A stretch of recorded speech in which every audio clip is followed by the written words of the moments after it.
that there is a universality of experience that is being addressed, and it's being accepted, and it's not being judged. That's really touching and meaningful for people. But it also gives you that perspective where you want connection, but you want connection on honest terms. And honesty means accepting that you can find compassion and acceptance and love and consideration and comfort while still having the monstrous in the room with you. And that's, I guess, my catharsis there, is finding ways to make the monstrosities, if you will, in my own experience and past something that can be healing for someone else.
Also mention the VIU Mariners. We acknowledge that we are competing and practicing and learning on the unceded traditional territories of the Coast Salish peoples, the lands of the Nunavut First Nation, Tla'amin First Nation, and the Cowichan and the Kanawa First Nation. We want this task together. Here we have a couple of special presentations to make. First off, as part of our alumni weekend, we'd like to recognize VIU and Malaspina College's first national championship in any sport, which was earned 40 years ago by the Malaspina Mariners men's soccer team.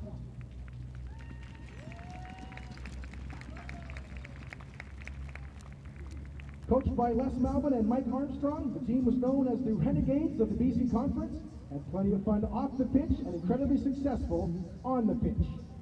At the National Championship in North Vancouver, the Mariners were, as they often were, nearly late to their semifinal game against Capilano, but a positive result there put them into the final against Seneca College from Ontario. And on a muddy pitch with classic West Coast wet weather, the Mariners outlasted Seneca and with a 1-0 win, were crowned national champions.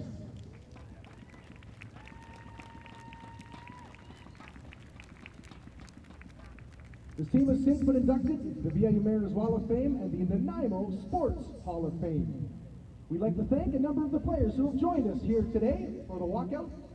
Big thank you to Bruce Benedict, Gavin Bowers, Larry Cronin, Ray Frogner, Brian Johnston, Chuck Nowakowski, Todd Odgers, and scoring the game-winning goal in the national championship game, Gunnar Meyer.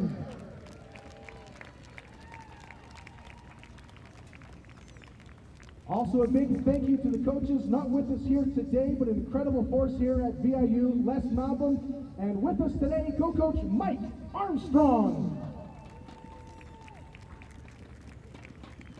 We thank you very much for joining us, and thank you for starting an incredible legacy of sport excellence here at Malaspina College, Malaspina University College, and now Vancouver Island University.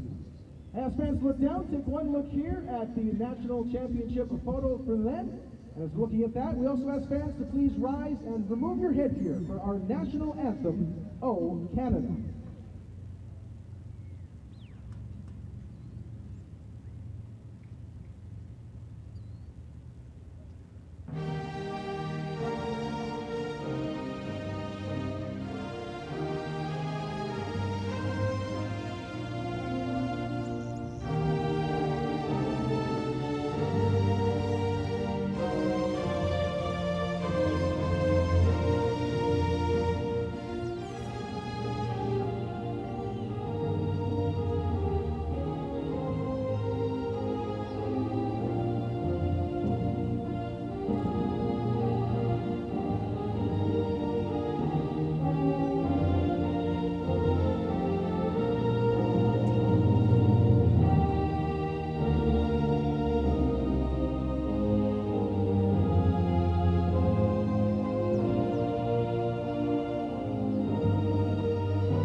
Soccer fans, we do have one more moment of recognition here before we get to kickoff. Many folks know that earlier on this year, VIU Mariners and the Nanaimo soccer community at large were heartbroken to hear that Reed Davidson had passed away. Reed was widely known as an integral part of the Nanaimo soccer community, and is noted by Nanaimo United FC was one of the kindest and most selfless people you could ever wish to meet. He was an excellent soccer player who made an impact across BC, growing up playing soccer in Hiram Milehouse and making soccer stops in Williams Lake, Kamloops, the European Football School in Vancouver, and the Vancouver Whitecaps Academy before moving to Nanaimo to join the Mariners and to study at VIU. Reed's first year at VIU was in 2017. He solidified his spot on the team the next season. In 2019, Reed and the Mariners returned to the playoffs and won PACWEST and CCAA silver medals. After that season, Reed was recognized as VIU men's soccer unsung hero. We're also proud to announce that our VIU Unsung Hero Awards presented at the end of every season for soccer have now been named the Reed Davidson Award. We have already done a moment of silence at Harborside FC's final game, so we'd like to do a little bit something different here today. Instead of a moment's silence, we would like to do a moment of applause. So at the count of 3, applaud as loud as you can and make sure Reed and his family everywhere can hear you. 3, 2, 1, for Reed!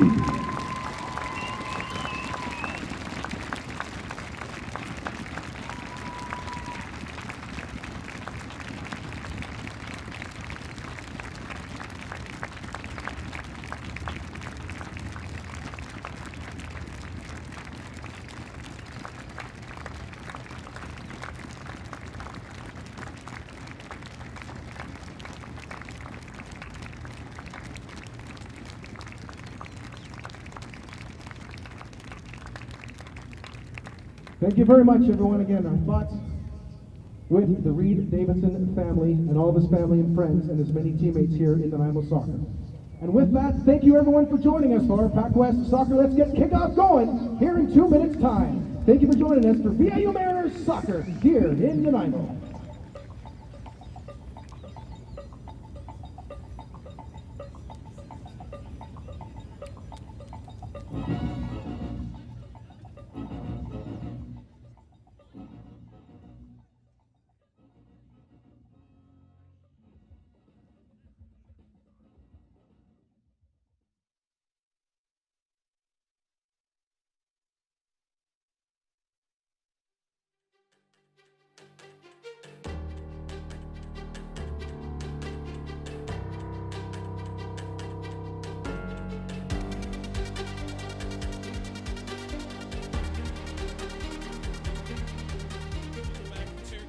Stadium in Nanaimo. My name is Alex Ronsley. Leg 2 of our PACWEST doubleheader here on Central Vancouver Island. It is the men to take the field here at Kikinishtuk in just a couple of minutes' time as the VIU Mariners continue their home opening weekend hosting Langara College.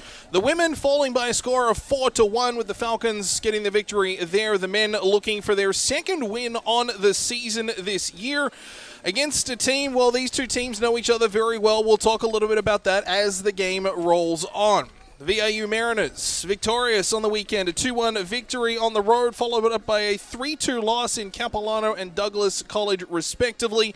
Vasilis Biopoulos was the hero, 2 goals and 1 assist in the pair of games. He leads PACWEST men's scoring coming into action today. Marcus Cram and Griffin Douglas, the other goal scorers for the Mariners. The Langara Falcons had 1 draw and 1 loss over the weekend as well. A 2-1 loss on Saturday, a 1-1 draw on Sunday. Blake Charlesworth, who will be in net for the Falcons here this afternoon, played both games last weekend as well. It'll be the Falcons from our right to left in this first half, wearing their black jerseys with the white trim. The VIU Mariners in their white jerseys with the black shorts from our left to right. And we will expect an early and brisk pace to this game and see who can establish that game plan. So important first is a ball down the left side intended for Marcus Cram, just unable to quite latch onto that one. We saw in the women's game here a couple of hours ago, it took us 7 minutes to find our first goal. It came from the penalty spot. You'll hear a lot of talk as well throughout this afternoon. We'll bring you that just as it unfolds, because it often tells the story better than we can up here. Headed out of play by Juma for the VIU Mariners. These two teams, as we said off the top, know each other so well. This was the PACWEST gold medal game last year. The VIU Mariners were able to win it. It was also the final game of the postseason, I guess, for both Langara and VIU. They met in the 5-6 game, the placement game at Nationals, with Langara prevailing on that occasion. So both have, I guess, some reasons to be a little bit wary of the opposition. Biopoulos plays it into the middle. That's for Carey. Drops it back. Mutabikwa. Back for Carey in the middle. Biopoulos the intended target, but it's cut away and taken there by Chavala. Chavala plays it up and ahead left side and offside as Claros had a look over his shoulder at the linesman, suspected he might have been offside, and indeed was. Free kick quickly taken by the Mariners. Nice couple of pre-game tributes as well before today's contest. We'll talk about those as well when we get a chance to in the stoppage. Chavula tried an entry along the left side. Ball comes back. Adlam to the middle. Thompson. Lateral over the far side. George. Now through center. Midfield. Uzeso Chaluva. Looking to dance his way in, trying to get past the defense. Chips up high, sharp angled shot. Thought I heard a noise off a glove, but it goes out for a goal kick. As Ben Chamberlain there for VIU. Zeso Chavula, a good sharp angled chance, but ultimately the goalkeeper not required. Here's an opportunity as Taku Ota drives from just inside the box, grazing the top of the crossbar. That one well out as well. Ota, the reigning PACWEST player of the year. 9 goals last season as well. Taku Ota, one to watch here this afternoon for Langara. We already see why he's a threat. Wasn't the highest quality of chances in terms of positioning, but it just grazes the crossbar still. Heppel patrolling in midfield, delivered up the left side. Biopolis, the intended target. 2 goals already and an assist. In fact, in the 2-1 victory for the Mariners last Saturday, he was in on both goals, scored one himself, assisted on the second, which wound up as the game winner, and then scored again Sunday afternoon to boot. Cook Thomas chips it down the right side. Mutabikwa. Watch your right, stay with Tucker. Looking to try and center, comes back to the near side, Carey. And VIU will concede some territory. Just look to gain that possession. Grezazuki. To the near side, a little bit of a misplay there by Carey. It'll be a free kick. Just couldn't settle the bouncing ball and did the reach there on Adlam. Just trying to regather it. Carey just sort of bounced off his boot a little bit too much, got the hands in and around Adlam, and that's a free kick. About 5 or so yards in at half.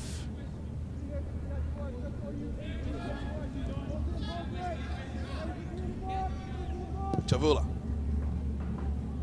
Centers, floats over a whole host of players. Ball eventually knocked down, edge of the area. Chance here is Hatch.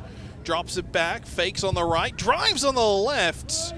Optimistic at best on the chance there from Rodriguez Zagara. And an easy save in net for Chamberlain on VIU.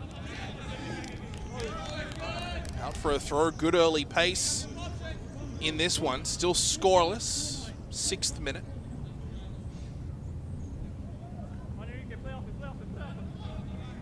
Chavula with the throw. Will look to play it off and cut it. There's Claros. Lost the ball. Chipped down. Biopolis chasing after it, although keeper out to grab. And an easy one there by Blake Charlesworth, the reigning PACWEST Rookie of the Year. Had a 1.08 goals against average last season. 5 shutouts to boot.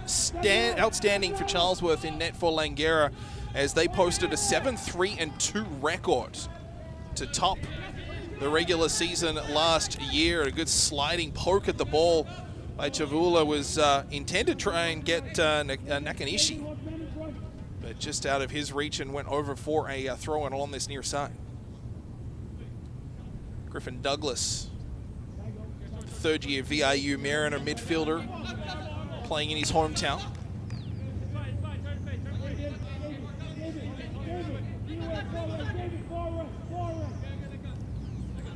Already the physicality there. There's a free kick on a challenge from the side. It's all about just that momentum, not letting anybody get an inch, and the challenge there by Kazuki Nakanishi. Little chip up and ahead. Streaking after it there. And the Mariners cutting in his carry to the middle for Biopolis, but plenty of black jerseys to parry it away. Cleared to center. Douglas. Go to your left. Go to your left. Mutabikwa.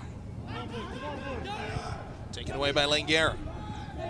Little turn, spin. Rodriguez Zagara. Gave it up, turnover. His carry once more. The pass up and ahead for Biopolis. Just wasn't really expecting it by the looks of things. And wasn't in sort of any sort of forward momentum. And an easy takeaway by the Falcons. Time, shift now, shift now. Go on, Z, go on. Adler to Thompson. Over to the far side, working there is George. Turnover. Here's a chance for the Mariners. Midfield playing down that left side. It's Marcus Cram trying to cut in, but it's whistled down by the referee. Out for a throw-in.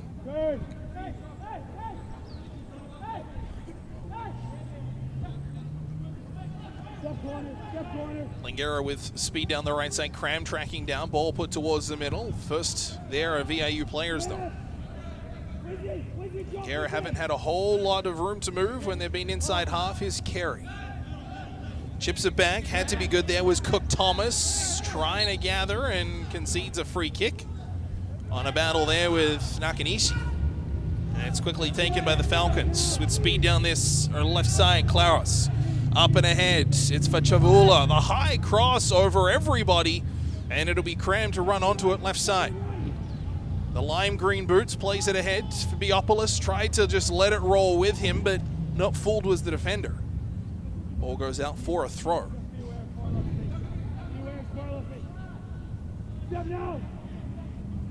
Good early pace. Teams just beginning to feel each other out. These two teams, as we said, intimately familiar. I mean, PACWEST is a small conference, so everybody knows everybody, but certainly recent history, games where it mattered most, these two teams have had more than their fair share, both provincially and nationally as well.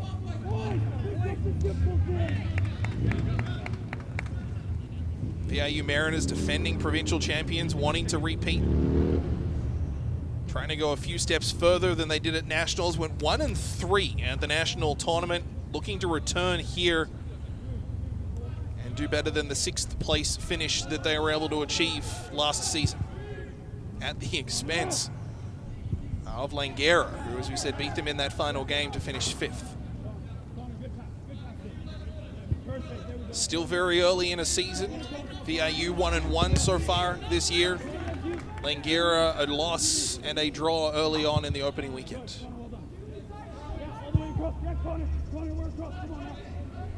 You can hear already the chatter is non-stop.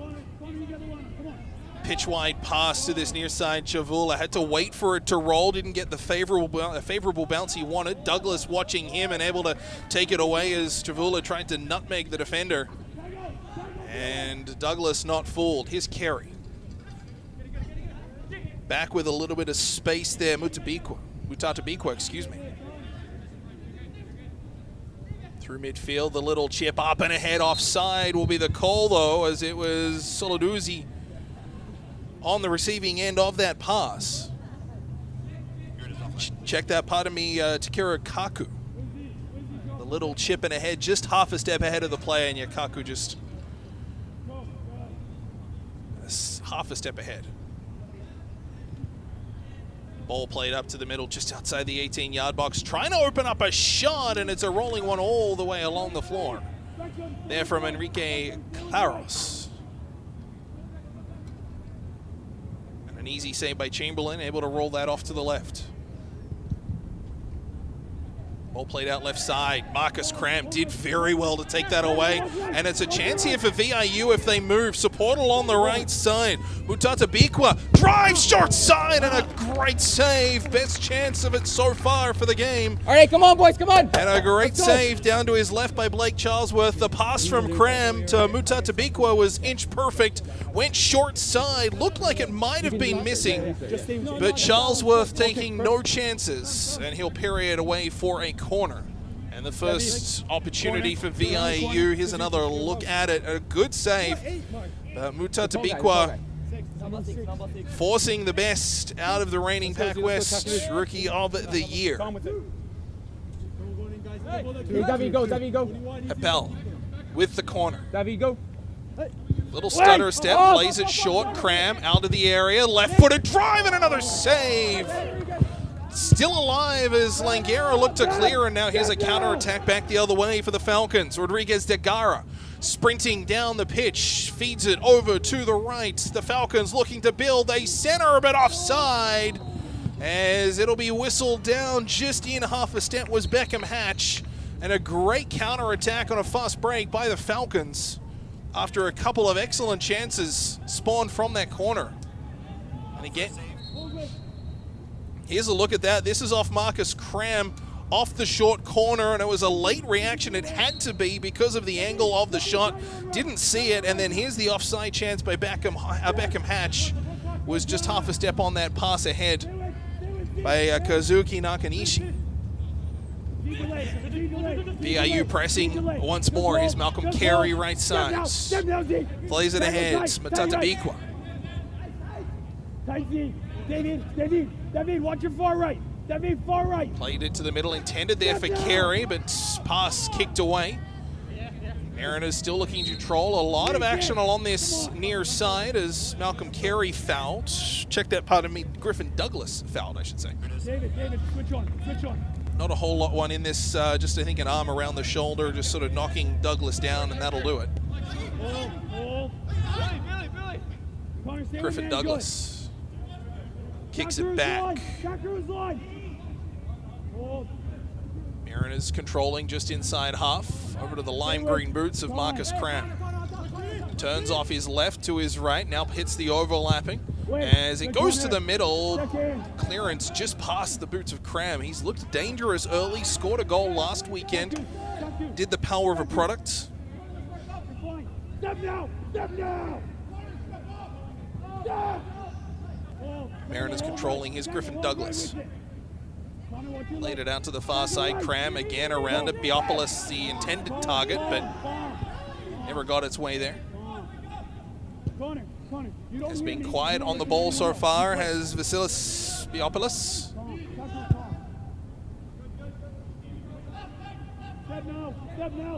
Or just how dangerous he can be. Found his form playing with the Harborside FC during the Mariners off-season in the summer.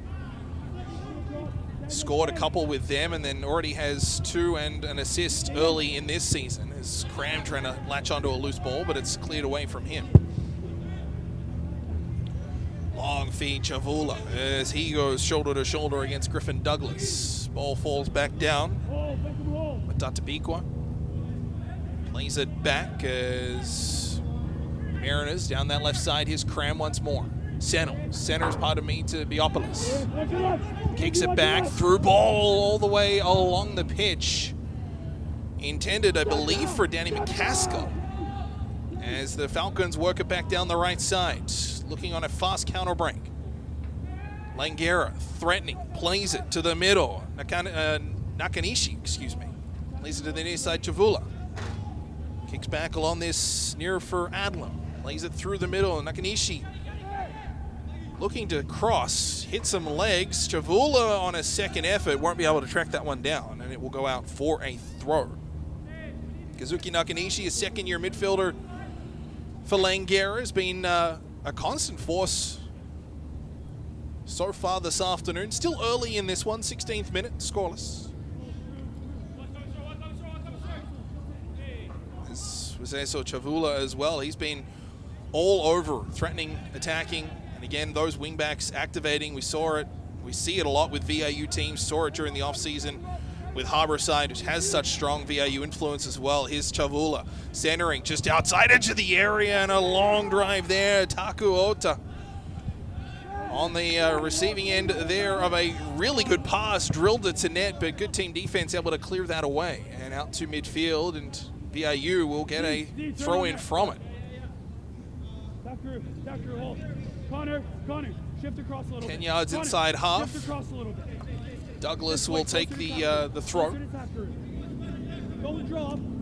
VIU probably best of the chances in terms of quality. It's close. It's been a really good start to today's game as Douglas muscled on it. Looked for a free kick, none coming. It'll be a throw instead.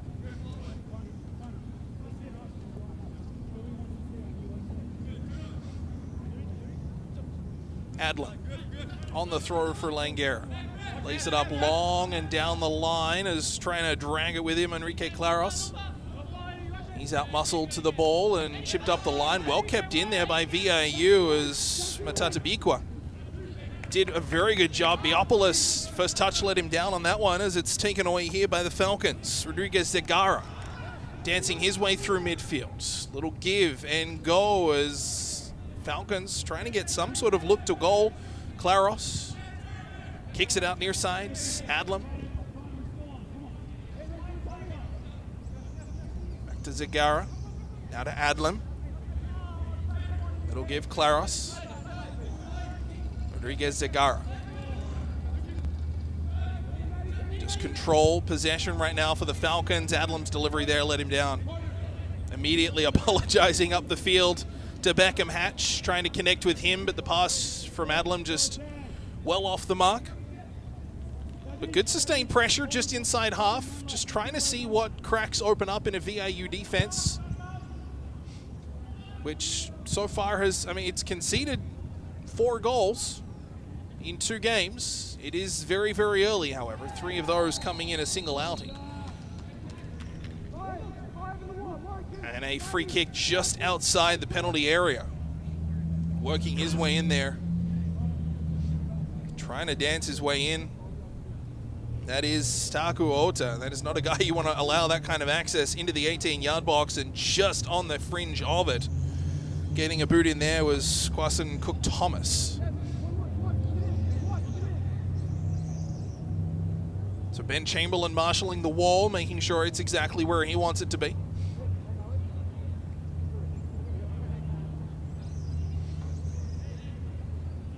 It is a ball's width outside the 18-yard box. The VIU fortunate in that respect. It wasn't an extra step from Ota.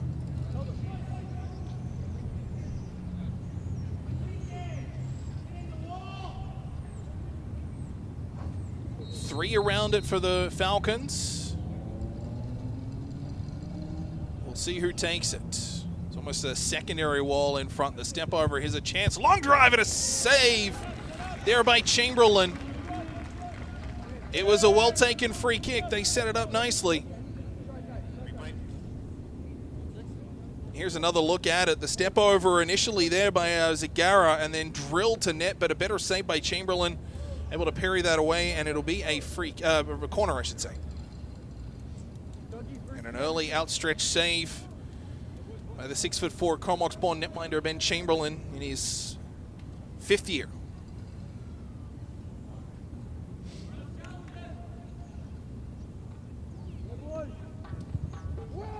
Delivery in, headed away by the Mariners. Just outside the box, and a hope and a prayer and a axe handle style swing at the ball by the Falcons from a lot of distance. Believe that was Nakanishi trying to get a piece of that as a Mariners player down on the deck. Whistle will go, just a quick check on the players down. It'll be a free kick. Just trying to battle for the ball. Nakanishi there just colliding a little bit, just clumsy. Not really much more in it, just clumsy. Free kick immediately given up by the Mariners as Zegara able to get in the way of that one, and Langara control. Adlam.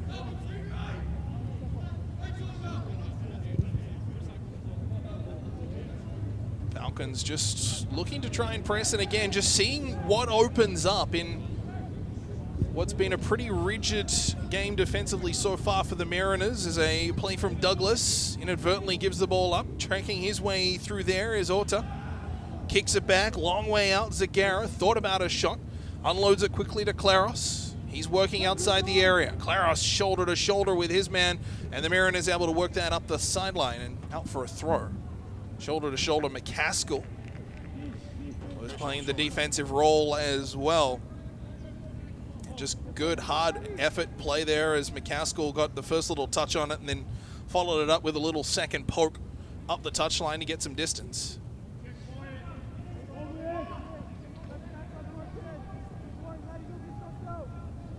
Ball played in. Kick back out, well outside the area, and again it was Langara thinking about a shot for a split second before opting instead down the right side. Sliding tackle in to knock that away. It was McCaskill, and he'll get a throw in to boot, coming off a Langara player.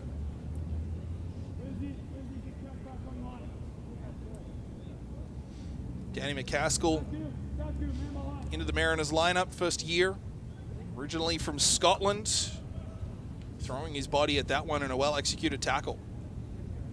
Got the benefit of it glancing off a Langara player as well to earn the throw.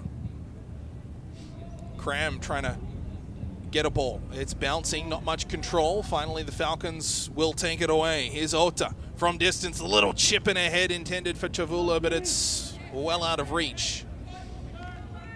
And a play that was more threatening than it was dangerous. But again, you can see the quality of the number 8 in a black jersey here, the reigning PACWEST Player of the Year, Taku Ota. 9 goals last season. And you can see every bit why.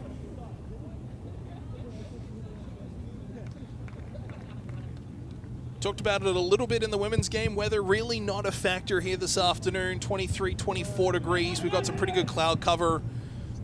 It's not sapping. There's a light breeze. It's a beautiful September day. Is Beopoulos looking to be on the receiving end of a long pass, but quickly out to grab that is Blake Charlesworth. It was pretty sunny to start for the women's game just before 3 o'clock. This one decidedly more overcast and is set to stay that way through the evening. Be interesting to see if and when sort of the lights become a bit of a factor, as that'll play its way through here this evening. Ball played up by Chavula, up and ahead, and a good battle taken away by Beckham Hatch. Hatch looking to center, and again coming across, sliding over, this time Matthew Coburn.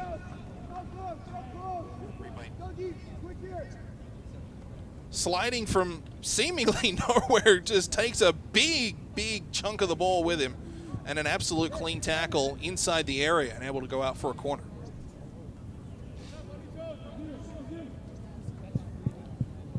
Coburn, one of 3 players from that Harborside FC League One team in the summer that are on the Mariners roster this year.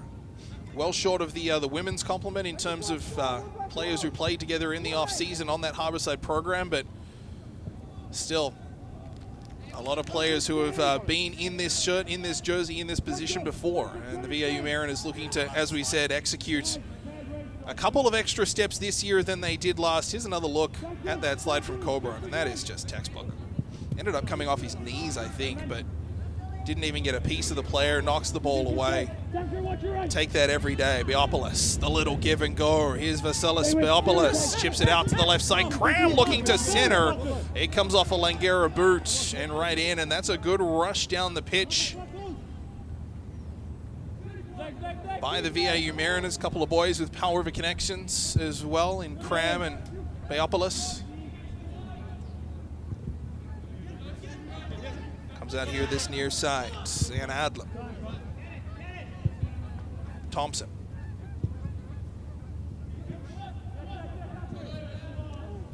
Kaku. Thompson to Adlam. Good early talk, good early pressure both ways, although it'll be out for a throw. Chavula thought he was off, but the linesman along this near side raising the flag quickly. To go out for a throw, it goes to Langara. So they're not able to take advantage of that one with the ball out of play. Adlam. To Thompson, back to Kaku.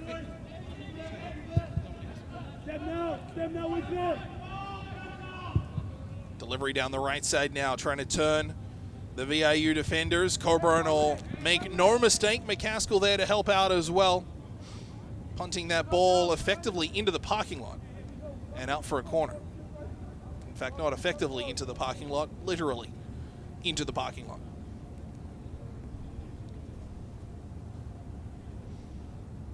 A lot of set pieces already in this game, but not a whole lot to show for it either way. Still, it only takes one. A lot of options both ways in terms of who can latch onto one where a ball gets delivered. A little bit of a delay here as Langara had to find a ball, with one of them currently sitting on the pavement.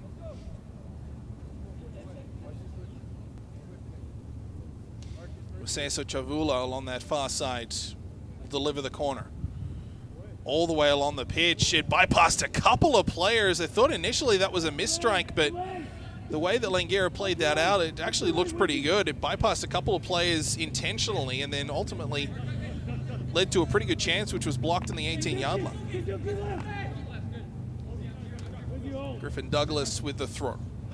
Up and in for Malcolm Carey.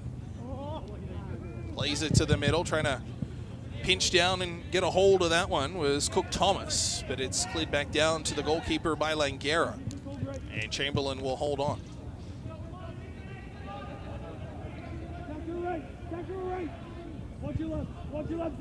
Feed through the middle by Upperless. Chipped up and ahead, looking for it, trying to grab a hold of it. Whistle will go.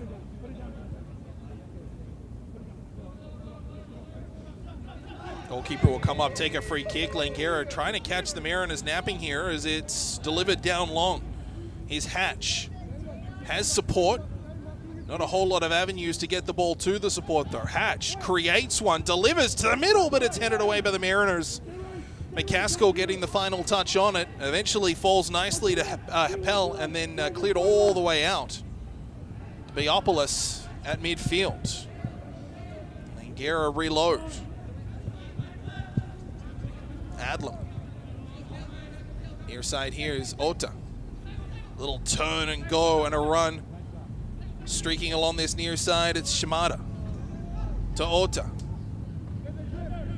Takes it into the corner. Very intentionally and looking for an avenue out. Decides just to drill it into the checking Douglas, and it will go out for a corner.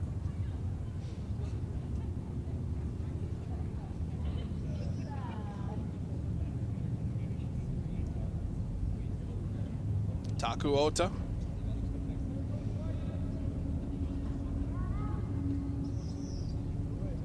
Still early in this one. We're about a third of the way through. Chavula delivers to the edge of the 6-yard box. It's cleared away by VIU. Only out around 20 yards from goal. Long distance. Zagara chips it high, bounces, falls. Nicely, they score! The Falcons are in. It's a messy one inside 8 yards, but the Falcons have the game's first goal. Claros might have got on the end of it, and it's 1-0.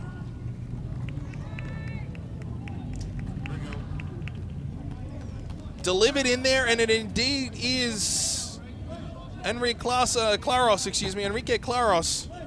who was able to find crumbs right on that 6-yard box, and a bouncing ball, a messy play, and Langara a 1-0 lead. Here's another look at the delivery there, where it was high, bounced off a header, and then just fell nicely to Claros. Actually, a little less messy than I thought. Did well to knock that ball down from Nakanishi. Down to his feet, didn't have a whole ton of space. But then is able to bury into the back of the net. Very, very little Ben Chamberlain could do. And it's a 1-0 Langara lead. Watch your right, Suzuki, man, right.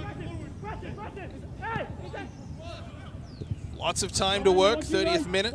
And here come VIU looking for it right back with Data Bikwa along this near side, diving and streaking in to try and keep it in, but ends up giving up a goal kick.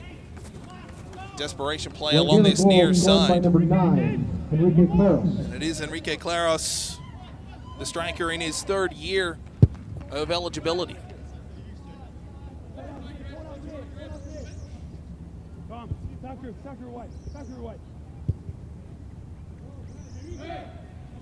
And Langara just looking again to build out from their own end.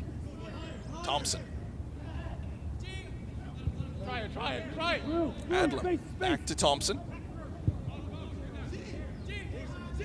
Again. Adlam chips it up. Chavula on the receiving end of a pass redirected initially there by Claros, the goal scorer. VIU quickly in, but out of play on a throw. It'll go the way of Langara.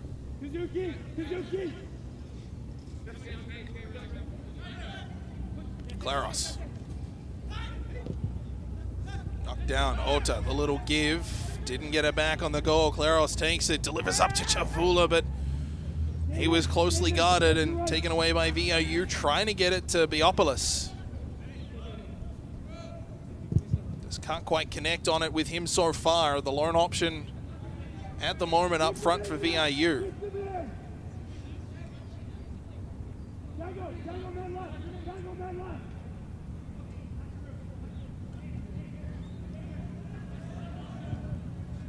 Enrique Claros, the goal, 30th minute, as Langara looking once more. A good tackle, I should say. A little bit of body in it as well. Hector Valdez along that left side. I believe it was the Mariners' number 11 coming back. Just getting a good boot in there. It was McCaskill, pardon me. As McCaskill being solid down that left side.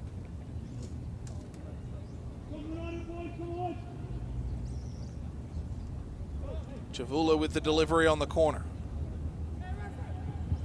He'll go well outside, taken in there from 18 yards on a long drive. It goes up high, and offside will be the call as Chavula never got himself back in front of the defense. It was Kazuki Nakanishi trying from distance. It was blocked though.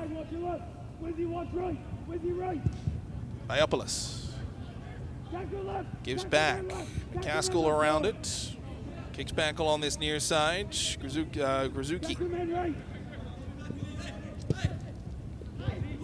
To middle, working in traffic. Free kick will go as just a little bit of a shove there on Cook Thomas. So the Mariners will have a free kick just inside half. They'll take it quickly.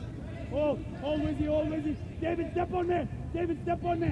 Tucker, stay with 10. Connor, 10 left now. You can hear the talk. You can hear the communication coming from both nets. That was Charlesworth. Yep. Seems to be the more vocal of the two, at least for now. Time. Adlam. Near side here, it's Shimada, excuse me. Back to Ota. Now through the middle. Push there on Nakanishi.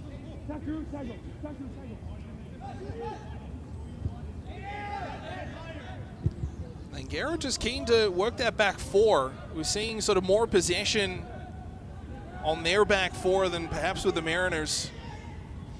They're a little bit more keen to sort of activate wing backs and those plays down the wings. And each touchline as another offside call here, this time in behind the play to Kirikaku.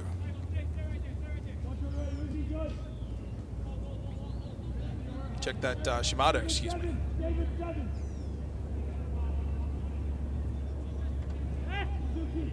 35th minute, 1-0 the score. Enrique Claros from in tight has the goal. Shimada gives it up through traffic. That is Claros, the goal scorer. Kicks back, Ota. Taku Ota. Up and ahead, running onto a loose ball right along the byline. Langara controlling 1-on-2 down low there as Beckham Hatch trying to get control. Wanted a free kick. Everybody kind of looked around and stopped, except a couple of Mariners players. And then the ball up to Biopolis. Instantly surrounded by three, not a whole lot he could do. Falls nicely for Cram, however, at midfield. Marcus Cram, the aerial route, chipping it down that left side, trying to link up with Malcolm Carey, but they'll let the ball just run, and a goal kick.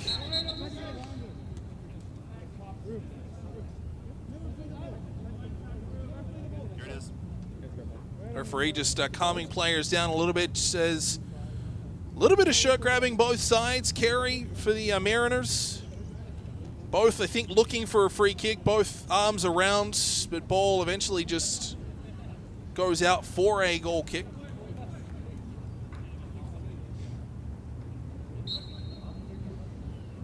Actually, judging by where the ball is, might be actually a free kick. They're going to change that. No, the referee will bring it back for a goal kick. It was signaled a goal kick, but I was looking at where Blake Charlesworth was putting the ball. It's semantics at the end of the day. Switch it. Hadlam to Thompson. Early. Intensity in the back line. Midfield, Joey, yeah? Not a whole ton of urgency for the Langara Falcons to move the ball upfield. Just keen to see what opens up. This time aerially through midfield. Ball falls nicely for the Mariners. They've got plenty back. Taken there by Happel. A collision and a free kick to the Mariners. McCaskill plays it to the middle. Michael Happel. Near side here, Douglas. Trying to work his way up and through traffic. Not a whole lot of options there. Now McCaskill, left side. He'll go for a run with it. Trying to link up with Cram, does, but the delivery well over the wide receiver, all on that far side.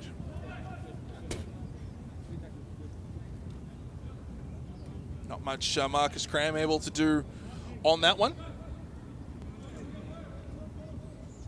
38th minute here in Nanaimo, Kakinishtuk Stadium. Thanks so much for joining us here on your Saturday evening. Langara, a 1-0 lead on the back of Enrique Claros.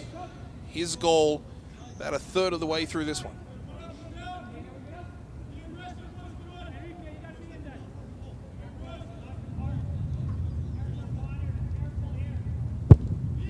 Long delivery from Charlesworth. Headed straight back by the Mariners. It is still aerial. This time at midfield, and a free kick will go the way of the Mariners on a challenge, although the referee wants a quick little chat.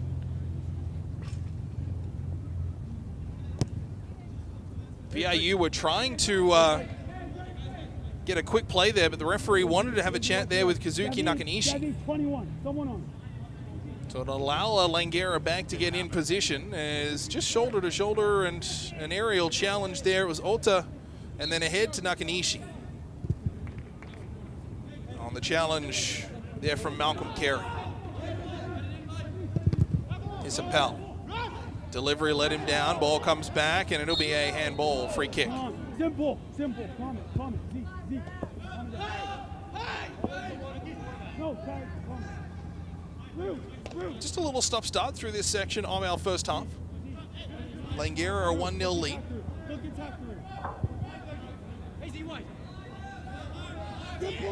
Adlam looks to deliver up through middle, but only straight to white jerseys as Coburn chips that to the left side, intended for Cram, but it's taken away by the Falcons. Little delivery back there from Rodriguez Zagara. Chips it up and through center, but only the Mariners' number 12, Griffin Douglas, back for it. He's been very, very busy so far this evening as Douglas. The VIU Mariners back four has had a lot of work. Adlam.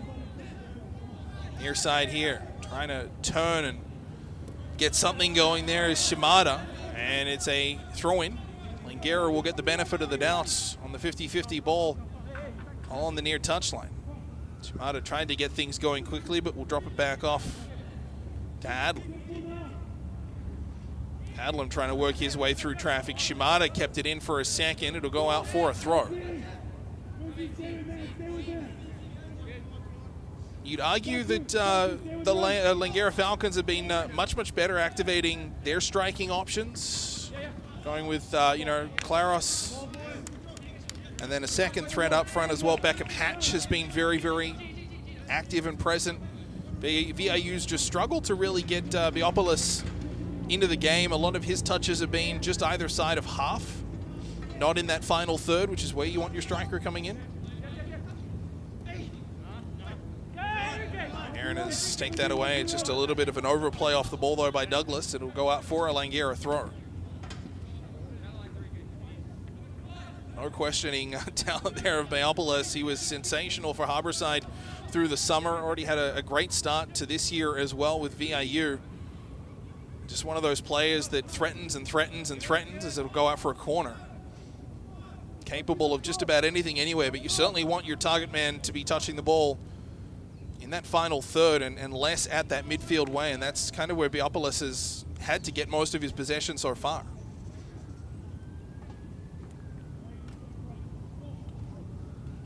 Ota will have to go grab a ball behind the VIU net in order to grab the corner.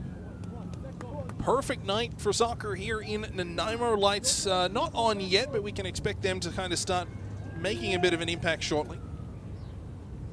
Certainly into the second half. This one with about 3 minutes remaining in our first half. Can't imagine we'll see too much stoppage time added on. Haven't really had any, just the one goal, and haven't really had a whole ton of stoppages to speak of. It's been a pretty free-flowing opening 45. Pace has been good, chances both ways. Along the ground, aerially as well. Veopolis, again, there's another touch, but again, it's at midfield. He's moving his way up the field in order to try and get into the game and involved. Just hasn't had that opportunity in the final third.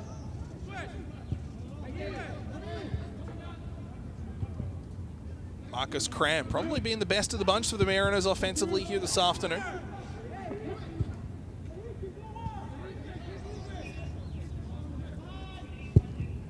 Thompson delivers high and long down that right side. McCaskill sent it straight back, settled down eventually, and here's Uta.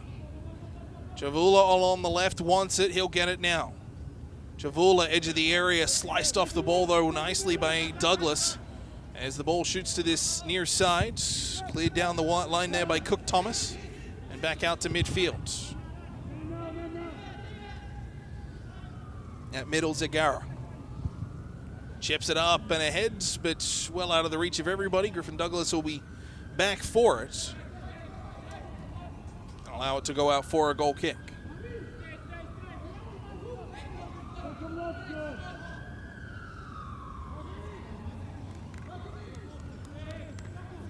Talked a little bit about Marcus Cram earlier on. Player just on screen right there, Douglas Matatabikwa. Had a couple of good shots along this near side too. Just need to try and find a way to involve Veopolis on the ball now. A little bit more, a little bit closer to net. He can score from distance. It's not a question of not having that offensive threat, but you just want him to have a little bit more of a touch of the ball, just kind of that 10-15 yards closer to goal than what he's been able to muster so far. Cram back to help out defensively, did well to track a ball down, earns a free kick as well. Colburn will be over to take it as Cram just working with his back to goal. And just got tripped up on some incidental contact. Not a whole lot in it there from Shimada.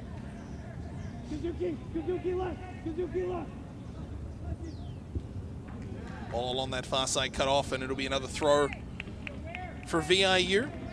And 1 minute of stoppage time. The official has indicated a minimum of 1 minute will be added on. Basically for the goal, and really haven't had a whole lot else with the ball not in play. Down that left side, it'll go out for a throw. VIU wanted a free kick, but it will not come. And Langara quickly to take it. Coburn, they're hoofing it right back down the middle.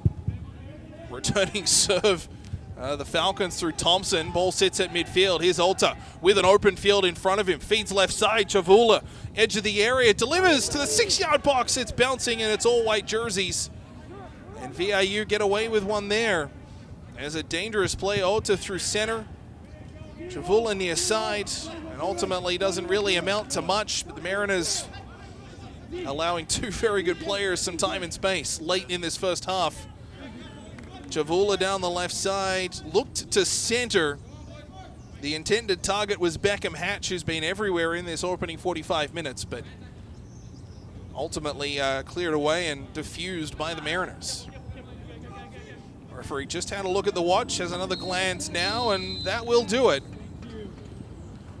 45 minutes in the books here at Kikinishtuk in Nanaimo. 1 goal to tell you about, and it came in the 30th minute. Courtesy Enrique Claros, excuse me.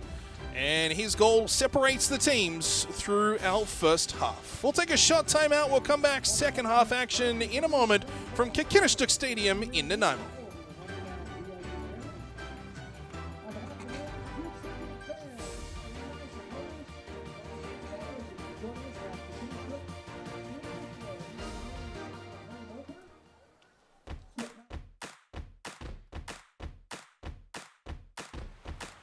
Vancouver Island University is located in one of the most beautiful places in the world. on Vancouver Island in British Columbia, Canada. The Nanaimo campus is situated at the base of Mount Benson and offers gorgeous views across the Salish Sea towards Vancouver and the Pacific Coast Mountains.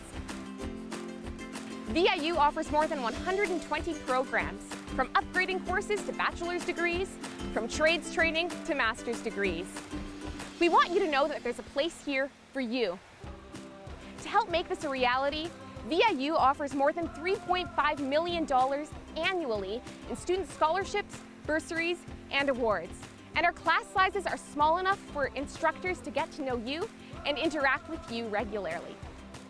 Our mission is to make higher education an option for everyone.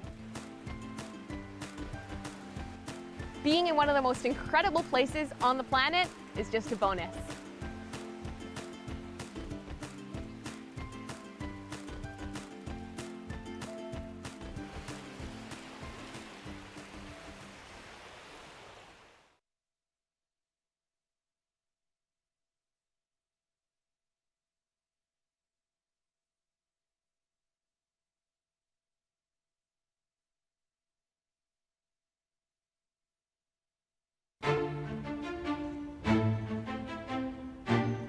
The biggest thing is to do it, to not wait for the moment or when the time is right. You always had, when you're a little kid, the thought that this might be fun, maybe I'll like it.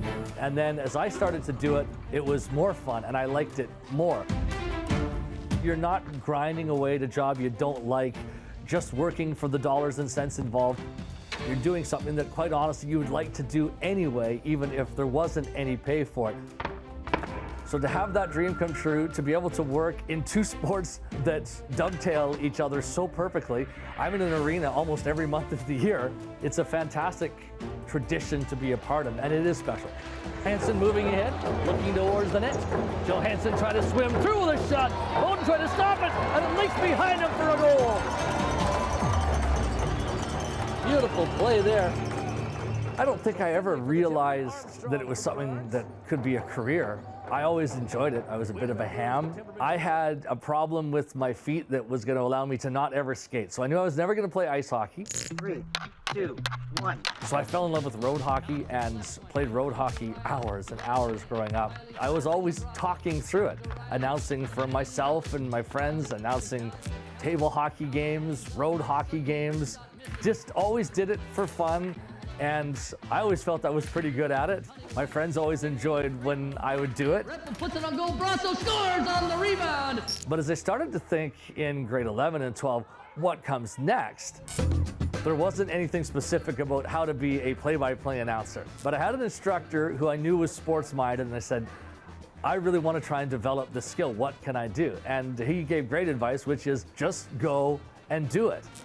And so I would take a recorder and I would go to minor hockey games or junior hockey games and record myself doing play-by-play. And sometimes I didn't even know who the players were. Sometimes it was very generic. Number 11 to number 12. It was that basic and simple to start out with, but a great way to develop skills. Up floor goes Wiedemann.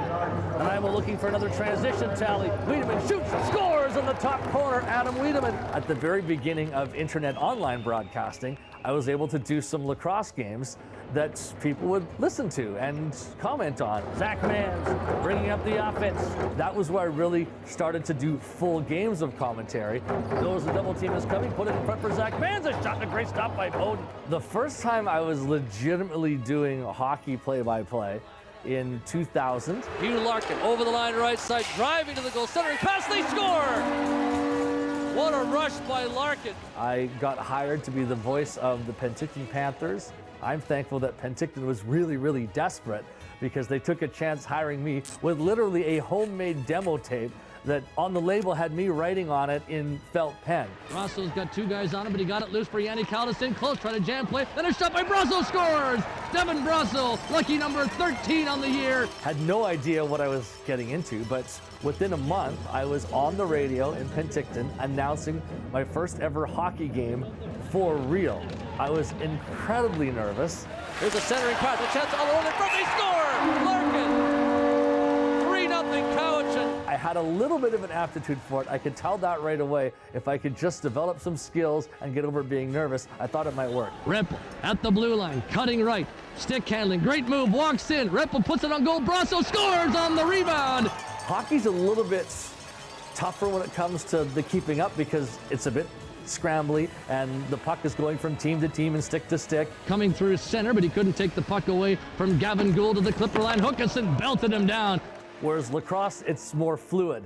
Possession tends to last for a longer time. Rowe coming ahead with Smith there, 2-on-1. Rowe for Smith, shooting one, Bowden a big save down on his knees. But both move at a very high pace, and that's part of the fun. The fluidity and the pace of what you're doing, where your cadence is very high and your excitement level can be very high because there's a lot happening. McComber flip ball, John Phillips, look, shoots, scores in the top corner, John Phillips. I would like to go to the highest level possible. And whatever that is for me, make that your NHL, make that your National Lacrosse League. And I think if you can do that, you're always going to have the right level of enjoyment. Krosick to the middle for Armstrong in tight, faking. Oh, Claxton coming across. 22 years of announcing. If it stops being fun, that'll be the day that I'll know it's time to do something else and maybe go get a real job for the first time ever. McComber making moves, spinning, McComber in alone, scores! Teoshin Tate McComber, an overtime winner in Nanaimo. I was heavily influenced by Jim Robson, the voice of the Vancouver Canucks for so many years, and he's a great mentor and friend. Jim Houston, the consummate professional, and of course Bob Cole for his excitement and just that old school style. Good evening, everybody. Bob Cole, Harry Neal from the Gardens in Toronto. Hey, it's Bjorn, and today I'm going to tell you the top 5 most awesome things about VIU right here on Campus View. Number 5, the weather. Sorry, rest of Canada, but Vancouver Island has the best year-round weather in the entire country. Sure, it rains, but having the mildest climate in all of Canada means that you can enjoy the outdoors even in the dead of winter without the risk of frostbite. Number 4, campus life. Here at VIU, there are fun events happening almost every day on campus, even on rainy days like today.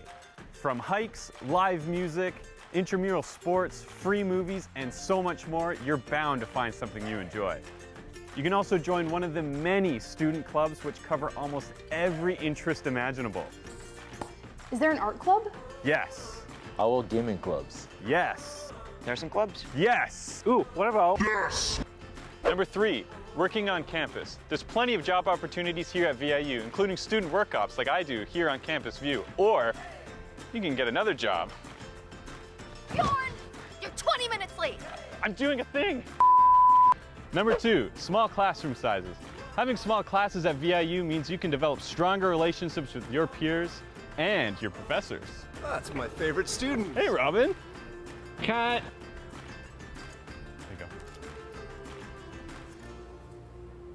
And the number 1 most awesome reason to go to VIU, the location.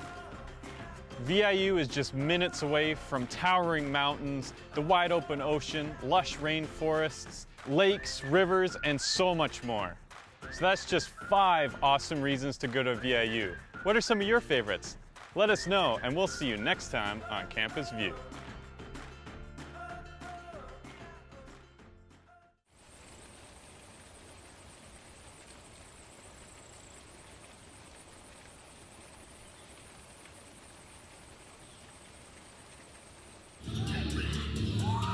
Women wrestling when I broke into the business was a joke. You had to fit the cookie cutter mold of what men wanted to see on the screen that had nothing to do with athleticism or ability.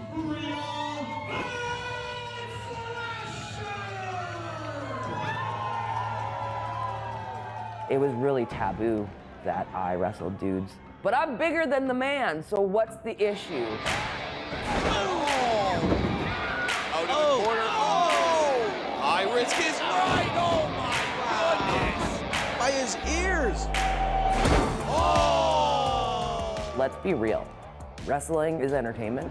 I'm just a wrestler and I just want to wrestle. I don't care what your gender is.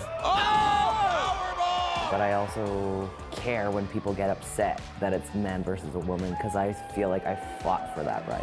Ladies and gentlemen, the Queen of Extreme. When I was younger, I wanted to be a boxer. And my mom didn't want me to because she thought I'd break my nose, but wrestling was fake. So I was blown away that there was a pro wrestling school in nowhere Prince George, BC. Like, what are the odds? My mom took me to go check it out. and we walked in there to see this 350-pound man with a mohawk and no shirt on. And my mom says to me, "Are you sure you want to be here?" Me and her had a good talk about it. They were willing to let me train in the ring as long as there was parental consent. The day after my 14th birthday, I literally had my first class. So my first wrestling character was under a mask. Pyro, worse gear, like it was just very backyardy because I wrestled dudes all the time and I was quite young. My trainer said to me, "They don't want to hit you and it looks bad. So hit them a couple times and they'll change their tune."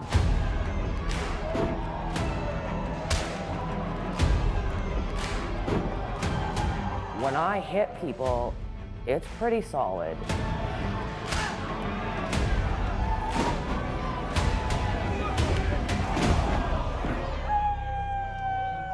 Wrestling means so much to me. I have literally given my body to this. When they're finally on the same page, and oh my goodness! Oh no! The chairs! I live for it. While I'm in that ring, I'm bigger than the average person. Tonight I have another point to prove, because that's what I do. Get up, Bria! Straight out of your nightmares, Bria Von Slasher.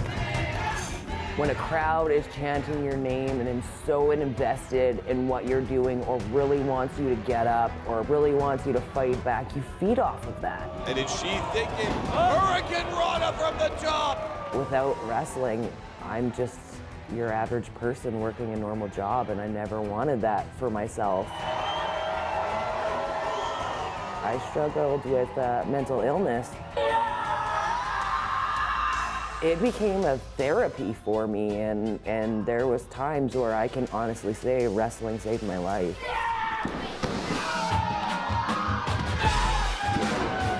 I am my own worst critic, and I always find it funny because, you know, you have a match. Oh, wow, that was a good one.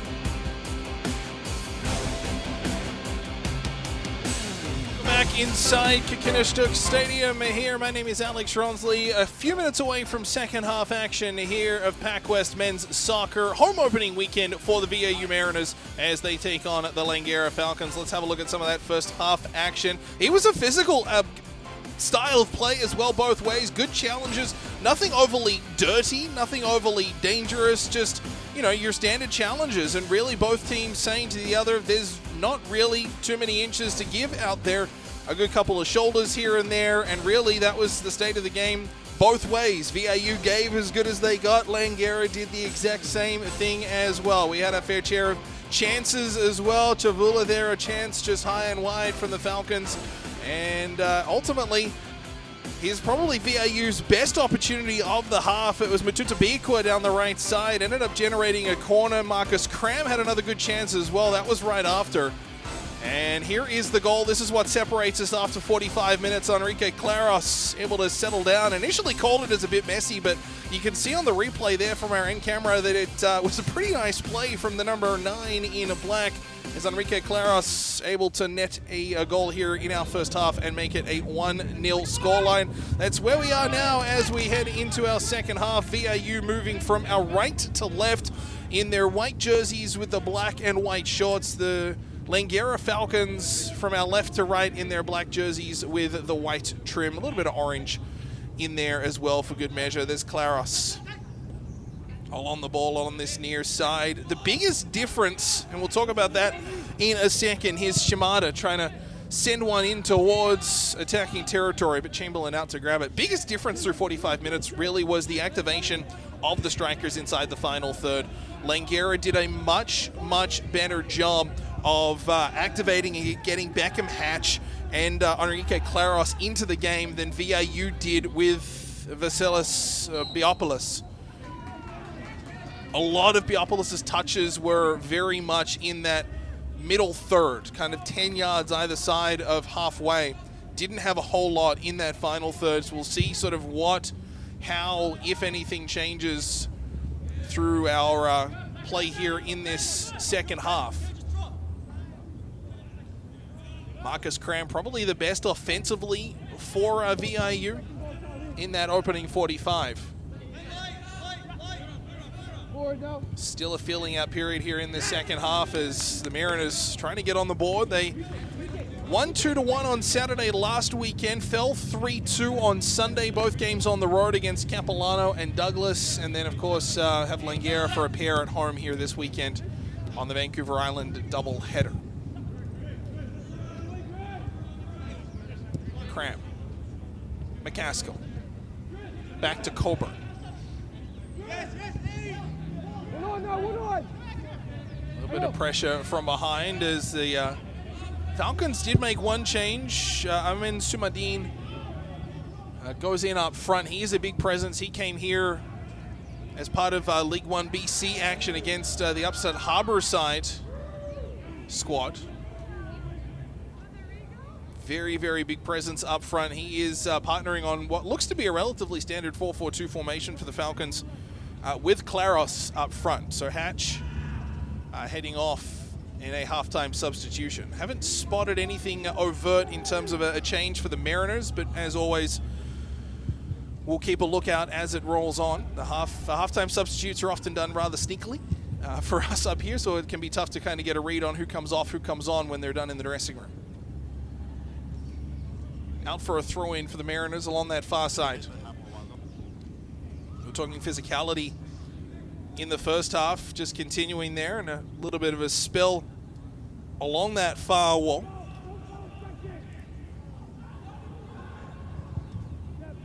Ball cleared out to midfield. Sumadin trying to corral it as Coburn made a play on it. Just didn't get the favorable bounce, and here's a chance. Alta down that left side, looking to send it towards the middle. He's got options. Over header, Claros, a great chance and a better save by Chamberlain. There were a couple of ways that could have gone. Sumadin wanted it. Claros on the receiving end of it. A pitch-perfect, inch-perfect cross from Alta and a better save by Chamberlain, parrying that one away. Claros maybe a little bit disappointed with the touch he got on it, but a great save left, right to left from Chamberlain. Able to turn that one aside. Sumadin wanted it. It went over his head, and Claros, why not? You've already got one goal already on the evening.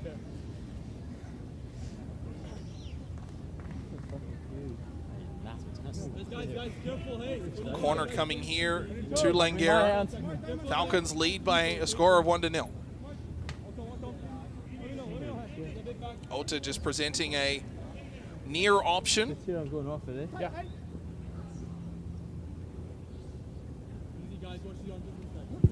Delivered far post and an easy clear by the Mariners. Here's a chance on a counter break if they can move real quick. Holding it up for a split second, Hector Valdez plays down the left side, Biopolis, but he's quickly closed down by Thompson. And the ball chipped down the wing and off ahead of a Mariners player and out of play. Might be the deepest offensive touch that Vasilis Biopolis has had so far tonight. It was a good one, just didn't have a whole ton of options on a quick break from the defensive corner. Michael Happel wearing the captain's armband for the Mariners this afternoon. Has it left side, he'll go for a run. Happel outside of the boot, got a good spin there, and a free kick will come just through midfield. Ashton Bryant, so he is a substitute on after 45. Bryant just getting spun around on a challenge about 30 yards out or so, colliding there with Connor Thompson.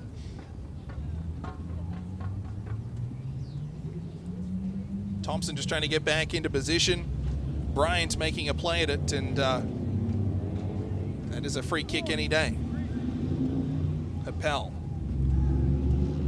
From distance, he's 30 yards out.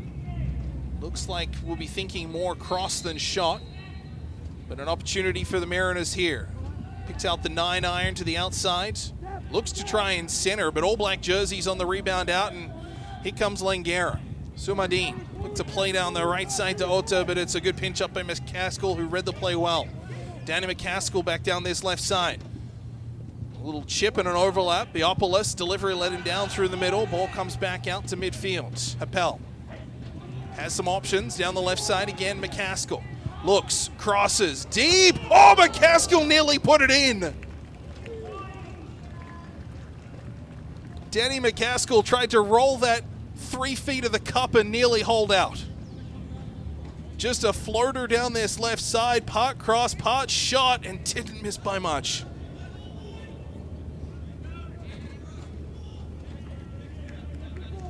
And the Scot, in his first season with the Mariners, nearly scored a spectacular one.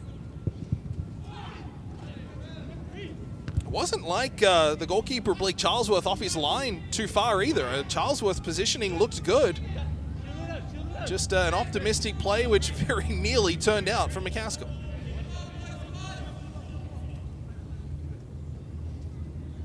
Just hit that back support there, so probably missed the crossbar by no more than the circumference, the diameter of the ball.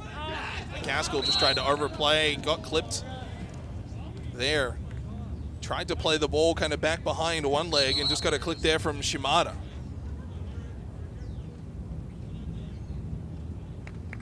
Yeah, and Shimada just stepping on the right foot of McCaskill, so he's up quickly and okay.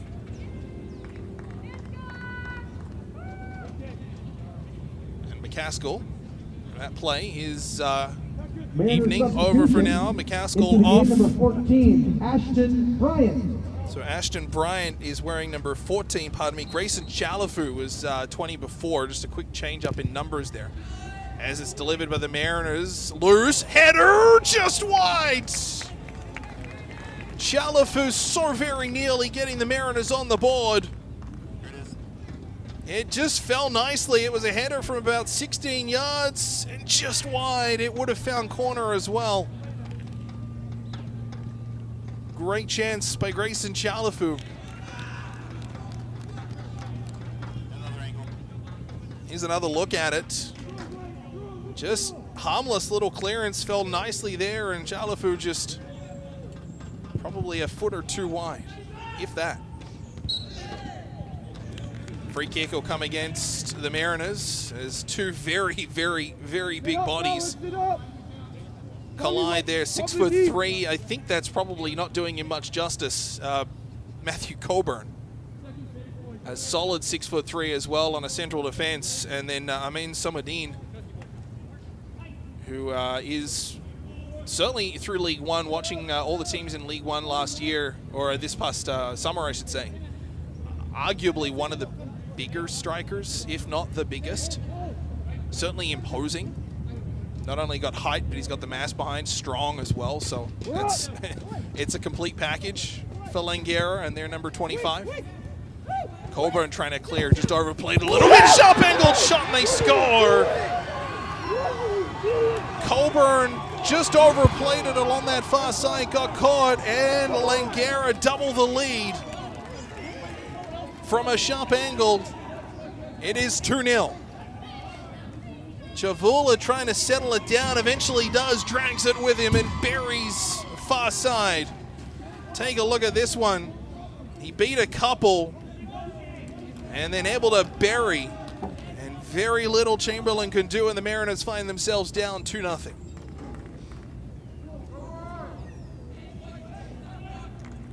A big hole for the Mariners to try and dig out of here. Lots of time to do it, 56th minute.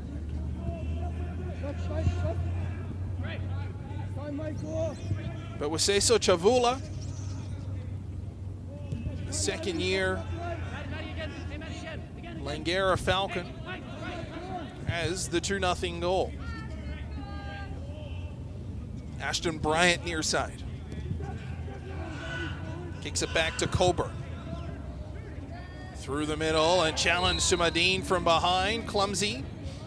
Comes up apologizing. Goal scored by number 3 with Chavula. And Sumadine just a little bit overzealous on that one. No real play at the ball from that angle and taking Griffin Douglas down at midfield.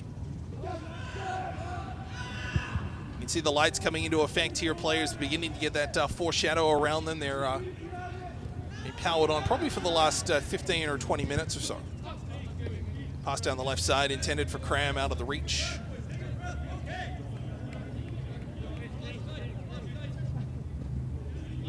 Shemeda on the throw for the Falcons. As we said, still lots and lots of time, just over a third of this game to go. VIU, though, just needs some help connecting what's been a pretty good midfield with a strike force that just hasn't been able to get going yet so far this evening. Best chances have come through rushes down the wing. Cram's had some good ones. Back in the first half, Mtata Bikwa had probably the best chance of the game for VIU back in the first half. Forced a good save out of goalkeeper Charlesworth. But aside from that, it's been pretty quiet down the middle and a frustrating night.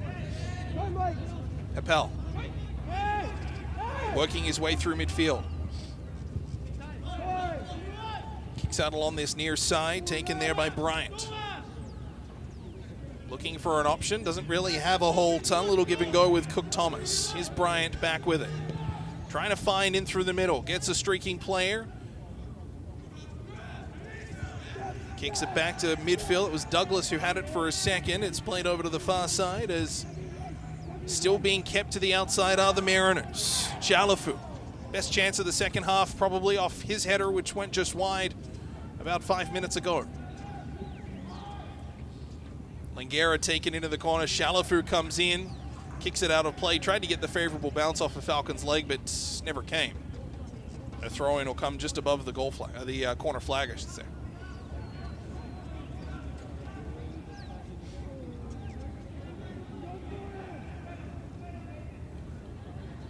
Long throw delivered by the Falcons. Kicks back out. Appel along that far side. Chalafu watching, trying to gain possession of it, and it is hoofed high and out of play and into a crowd of people along that far side.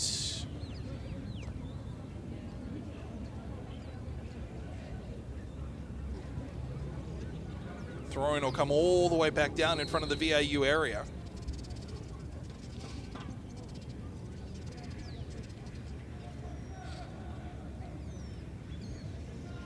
Ball played in. Biopolis. Taken down, free kick along that far side was Griffin Douglas, who's been on the receiving end of a couple of challenges here this evening. Again, not a whole lot of malice in it, just clumsiness for the most part. This time, the goal scorer of the 1-0 tally, Enrique Claros, connecting with the number 12. So every time I see a replay of the Claros goal from the first half, I'm more and more apologetic. Called it a lot messier than it actually was. It was a very, very nice strike and some work done in tight by Langara's number 9. Here's a chance on a good delivery by the Mariners. It skims over a few people and goes out for a throw near side. VIU want it. It will go, however, to Langara.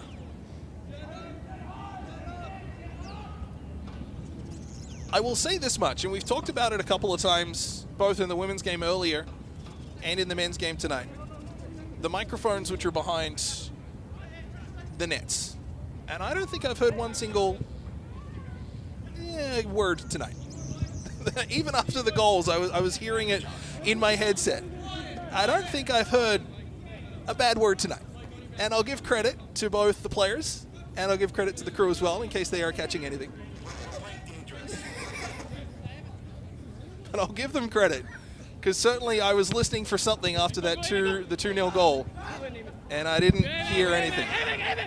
But hopefully it's coming through as loud at home as it is in my headset, because it makes for a really nice atmosphere. Here's Biopolis along this near side. Cram trying to hoof it, didn't get it anywhere. It's scrambled right along that left touchline as VIU push it down. Chalafu just overplayed it a fraction and out of play for a throw.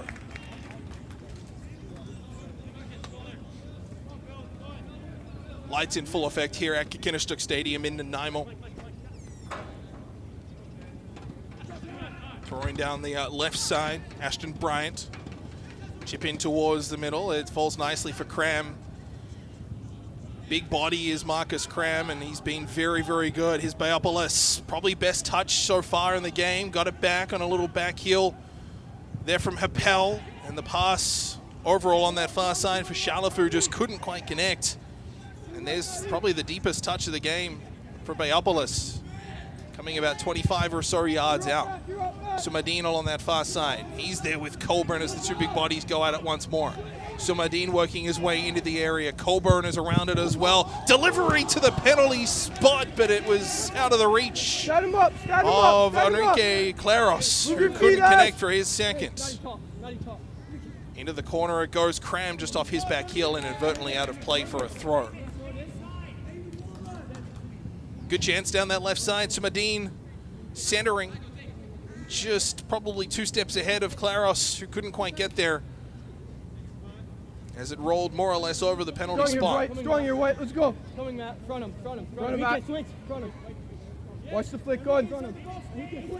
Tego Shimada on the throw, delivers just inside the 18-yard box, quickly dealt with by the Mariners as Cram looking to clear. Shalafu got a boot on it, then I believe a Falcon, and it will go out for a throw.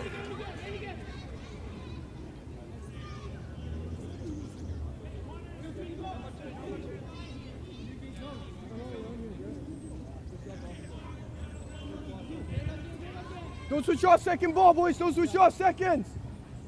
Falcons working in close quarters. Shalafu able to break it up. Hapel didn't have a whole lot of real estate to work with, but did well to move the ball upfield. Shimada taken away as the Falcons control. Zegara back, and Langara, pardon me, will control. Down this right side, oh, an awkward collision. Completely inadvertent, both players looking at the ball as Ashton Bryant colliding there with Tego Shimada. And just both players looking at the ball and ran into each other. Both fortunate, I think, not to collide in a worse fashion, but no harm done, which is good to see. Thought initially that there might have been a head contact there, which I'm glad that there wasn't, but certainly one of those situations where it's probably an inch separating each of them. Coburn's pass into the middle for Hapel. He was just challenged by Ota, and he's instructed to simmer down a little bit by the referee. And again, the intensity is VIU continue to press. Ota just again a clumsy challenge on the Mariners captain.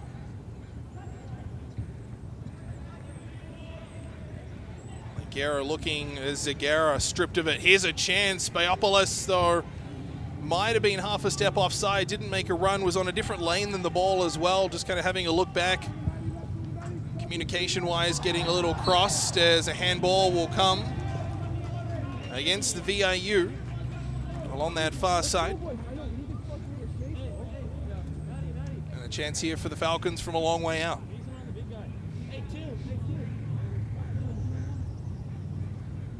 You're outside, Griff. You're outside, Griff. Hey, Griff, just one in the wall. Just one.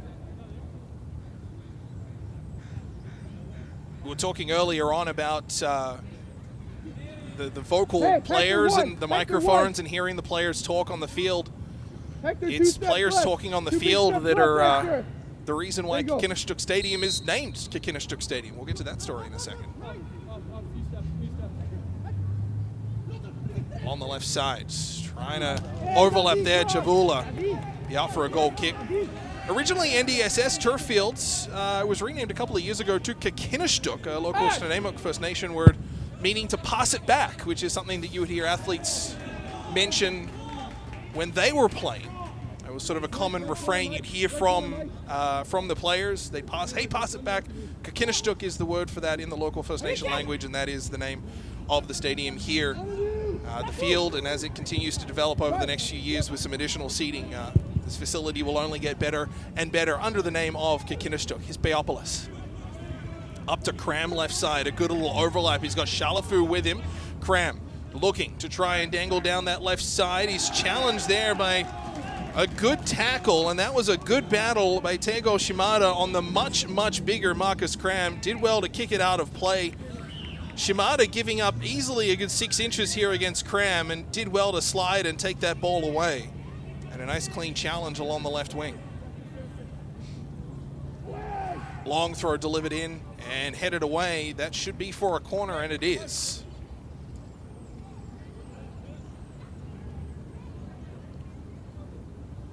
So VIU an opportunity here. Marcus Cram will come over to take the corner.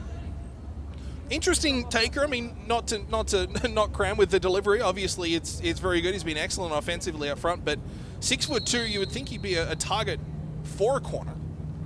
Not necessarily be the one delivering it, although they do have some other options. Coburn would be one of them, 6'3" defender. So they do have some height in this lineup. Cram is among them, but he is in the corner and ready to deliver.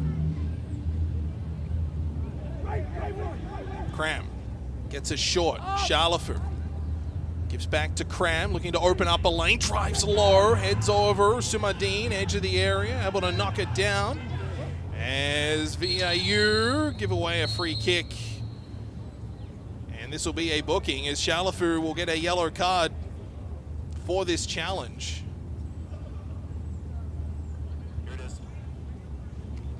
Charlefu just getting the legs in and around Zagara there. Ball was long gone. I mean, it's a split second in it. You say long gone, but there's really not much in it. David Rodriguez Zagara, he is up and okay. And Grayson Charlefu in the referee's books, 6'1" out of Comox. His 4th year with the program.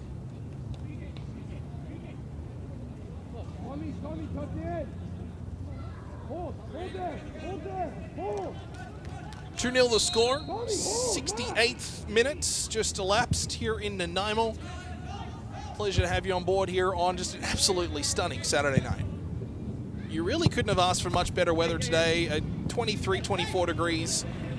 It was fairly sunny to start for the women this afternoon, and then clouded over as their game rolled on, and has stayed relatively light overcast throughout the evening for the men. Some light breezes, picture perfect. You really couldn't ask for much more.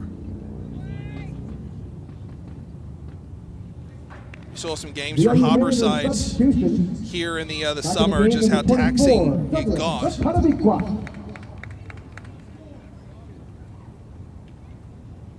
Couple of substitutions coming here, as coming off will be Griffin Douglas. Coming on, Douglas Mutatabikwa. And then coming off, Kwasan Cook-Thomas. And coming on will be Maxwell Dadzi. So some alterations to the lineup.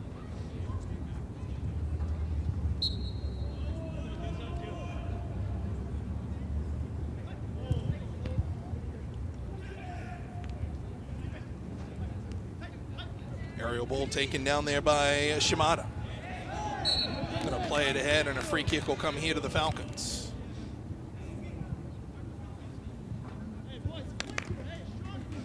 Still time to work. Langara a 2-0 lead. However, VIU need to find a way to muster some offense. Just try to get that connection between the midfield and their guy up front. Nice through ball chance outside edge of the area. Ota looking to open up the left boot. Does, and he chips it just over.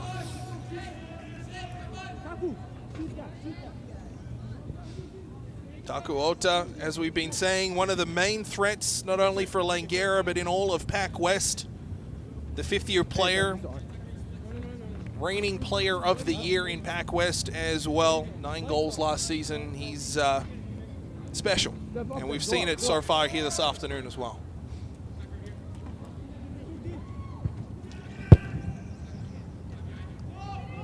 Ball drilled long as Bayopolis out-headed to that one. Capel, back to Coburn. Comes out near side, Ashton Bryant. Coburn to the middle, a good touch there from Dadzi. Laid it up and ahead, Charlefu, but whistle will go. Capel down behind the plate, and we'll take this opportunity for a substitution, this time from the Langara side. Langara substitution in the game, number 11, Beckham Hatch. Just another look at the challenge there on Habel from Rodriguez Zagara. Beckham Hatch coming back into the game in favor of Enrique Claros. 1 goal tonight. Very nearly had a second as well. In fact, he almost had 3 because he was on the end of that chance, which was probably just 3 or 4 feet in front of him, right from the penalty spot. Had a good chance on a header to net shortly before that as well. And then, of course, scored back in the 30th minute to make it a 1-0 game at that stage. Langara have since doubled it up.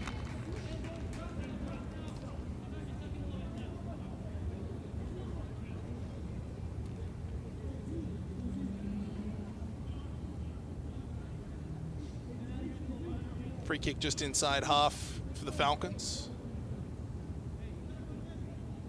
Not a ton of movement on the VIU bench at the moment. Looking to where they can get a goal from. Get some forward momentum. Chavula looking to chip that in, but ball just trickles through to Chamberlain. And he'll hold on. Rolls it off to Coburn. As Cram streaking down this left side. Happel will play it. Beopolis.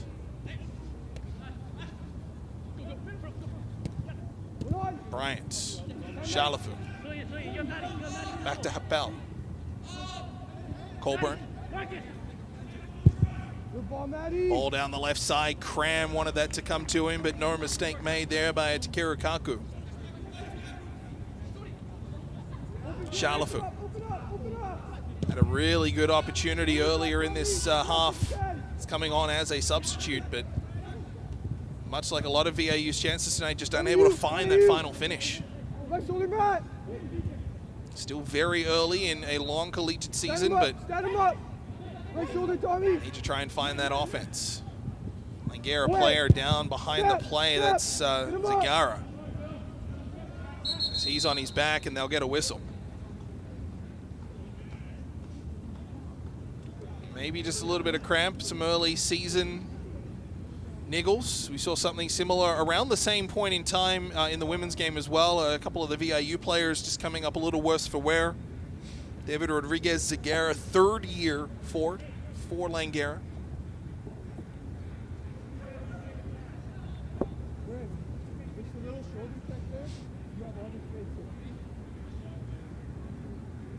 Just trying to stretch out, I believe, that left leg.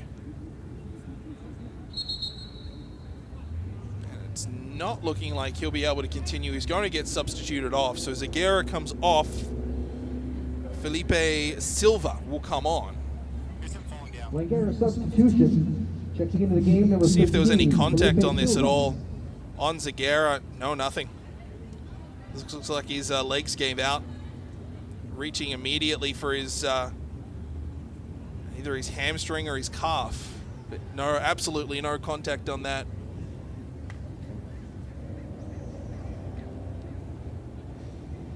You never want to see that. You never want to see a player go down in that respect. Good thing he's up and albeit a little gingerly walking off on his own accord.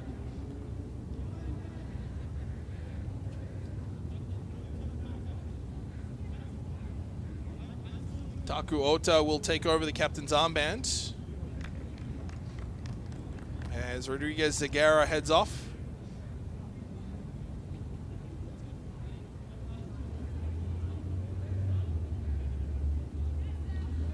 Just either a pull or just a strain or a cramp of some description. Just walking a little gingerly as he heads off for the evening. So that will all more than likely be Zagara's night done.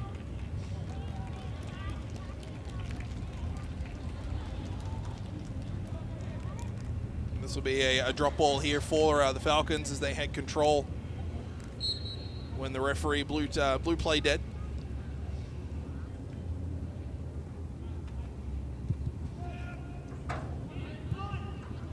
The Mariners get control of it. Down that far wing with Dotabikwa. Chips it down the far side. Couldn't quite get too far on it as it's put out of play. Throw in here will go the way of the Mariners. Haven't necessarily had the same volume of chances on net in their second half as we saw back through the first 45.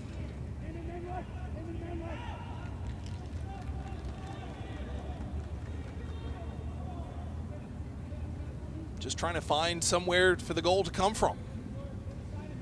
The build-up has been pretty good. The longer this game goes on, we'll be talking a lot about Vasilis Biopoulos, and his touches have been mostly midfield. He's had more down into the final third, which is a positive sign. One of those players that can create from anywhere, but the less work that you leave him to do, the less he's got to do to try and create offensively.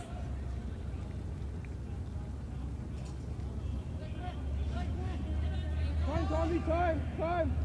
20. Mariners slowly out of their own half. Greskazuki. Chalafu, nice little sliding tackle, was able to keep possession of it as well. Mariners down the right side, chipping towards the middle. Biopoulos looking to gather, just couldn't get a clean control over it. And Langara down the left side. Here's Ota looking to cut in one-on-one against Colburn. Ota cuts up high in the 18-yard, drops it off in a left-footed drive. Disappointed with the finish on that one would be number 13, Felipe Silva. As Ota left it right at the top of the 18-yard box, but wasn't able to get much of anything to net, and ends up going pretty wide. Nice little bounce there and a chance down this left wing. Here's Hector Valdez, quickly tracked down though by Shimada. Valdez to the corner, just misplays it, overplays it, and out for a throw.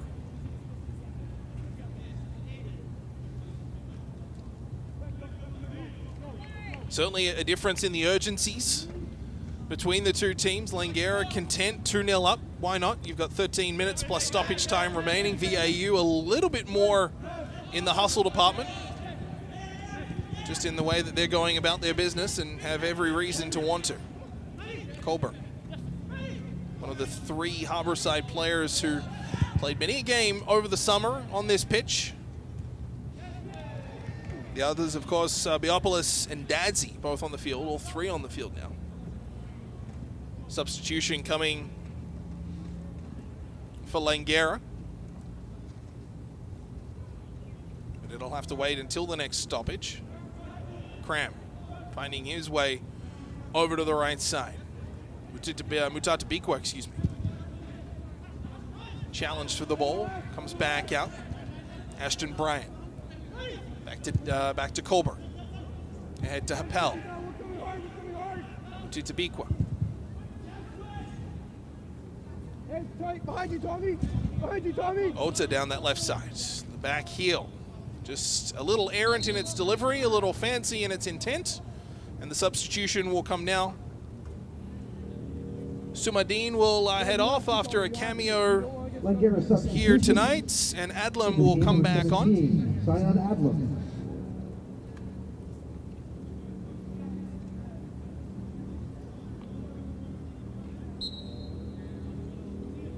Adlam started the game up front with Claros. Pardon me, not Claros, excuse me, with Hatch. 2 big threats up front. Claros moved in there and was very, very dangerous. Of course, got the 1-0 goal.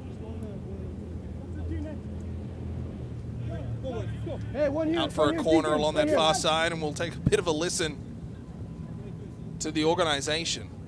Come on, boys, 10. We got 10. Let's go. 10 players back. Chamberlain mentioning that, the only one. Biopoulos standing at half.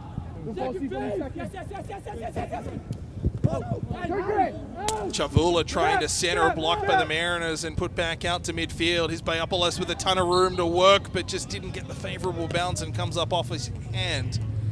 And unable to take advantage of that. He's a player that can do a lot of things when he's got a lot of space, and even a lot of things when he doesn't have too much space. Had a lot there and just didn't get the favorable bounce in through traffic and contact. Shimada.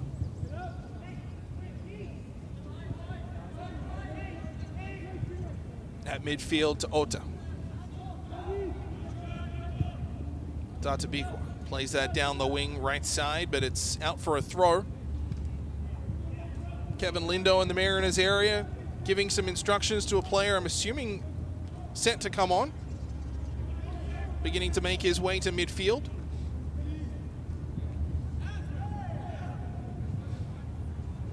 Ball put out for a throw once more, so VIU will make another substitution here very shortly.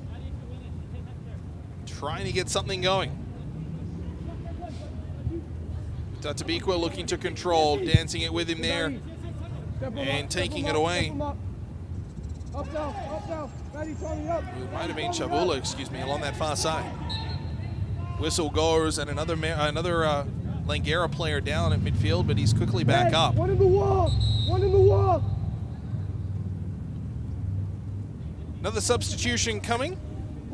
Marcus Cram is coming off. He's been very, very good here this evening. Ori Fisher coming on, second year out of Victoria, 6'1". No, left Deacon, left Deacon. And it looks like Biopolis is slotting back into sort of more of a wing role, so the new lone striker is the recently introduced Fisher. See if some extra fresh legs, and a bit of a different makeup up front helps VIU make those connections that they've been so sorely after this evening. Delivered high into the zone, but Chamberlain out quickly to grab it. And again, VIU in a bit of a rush. 7.5 remaining in our regulation time, and then we'll see what stoppage time brings us. Biopolis able to keep it in well. Biopolis into the zone, looking to create. He shoots and scores! Vasilis Biopolis, absolutely sensational down the left side. Magnificent to keep the ball in along the touchline. The linesman motioned, it was kept in, and then he dances his way into 18 yards, fakes a couple of times, and then delivers from just inside the box. It's his third of the PACWEST season. VIU on the board. It's 2-1. And that's the Vasilis Biopolis we've been talking about all game. Gets a touch, doesn't need much, uses space, threatens. Look what happens. Gets a touch, uses space, scores. And all of a sudden the Mariners are within one, and all of a sudden it's a bit of a different game. And that was within, what, 2 minutes of the substitution, which changed the makeup up front. Ori Fisher taking that striker role. Biopolis coming to this left attacking midfield role, and finds himself dancing off that left wing and putting a ball into the back of the net. Now VIU with every urgency still. They're down still by 1, but Biopolis putting them on the board and giving them a little bit less to chase here in the final 6+ minutes.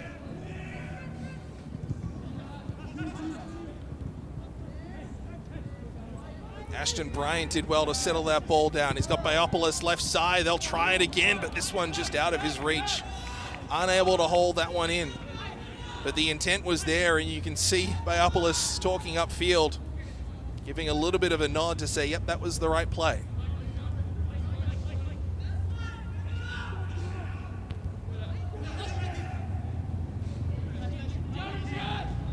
Ball down as Adlam, looking to control. Happel takes it away.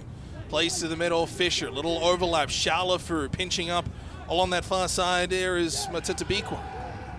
But it's taken away by the Falcons, and Alta will go for a run down the far wing.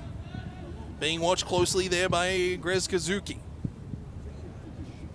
Long drive. Optimistic, hopeful, wishful at best. And well over the net, and Chamberlain hustling to go grab a spare ball. VIU not wasting any time. Coburn left side, pardon me. Again looking to unleash Biopolis. Little shoulder shrug and a give and go. Biopolis down the left wing, but a crucial intervention by Connor Thompson.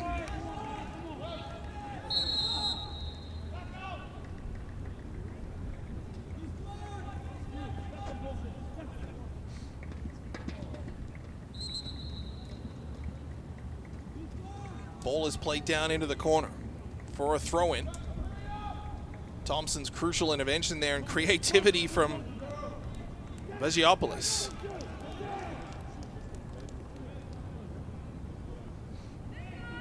Langara substitution number 12, Kelly Hernando into the game.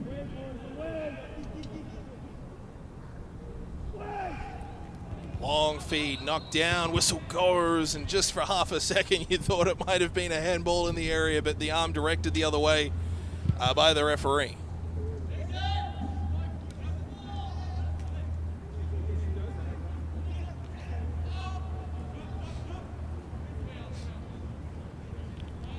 Three minutes and change plus stoppage time remaining in this one. VIU seeking a goal to try and equalize.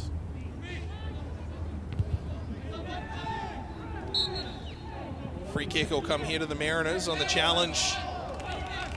Langara not liking the free kick call, but VIU will take it quickly. Bryant. Come on, Taku! Kicks it back along that far side. Grez Kazuki.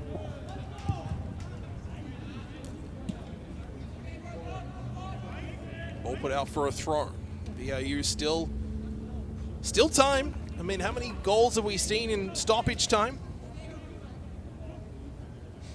You need one to salvage a point. VIU 1-1 on the season. Got a 2-1 victory, followed by a 3-2 loss last weekend. Langara leads this one 2-1. Time ticking down.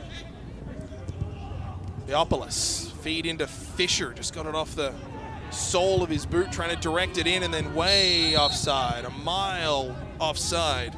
There was Adlam.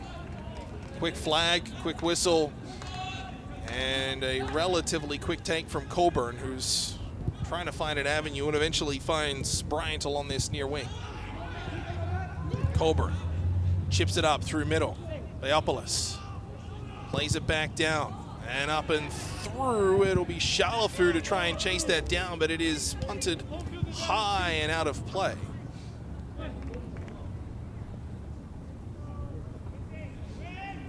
Mariners with a throw, 40 yards or so from goal.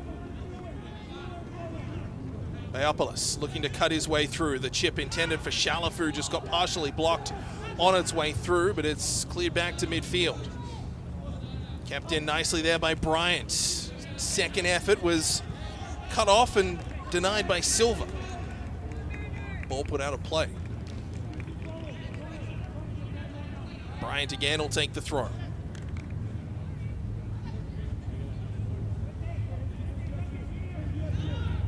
Ball played to the middle, but only Silva there, no white jerseys, and it's chipped high and down, and a chance here now for Adlam. Has to track a ball, Adlam, and it'll just be kept in.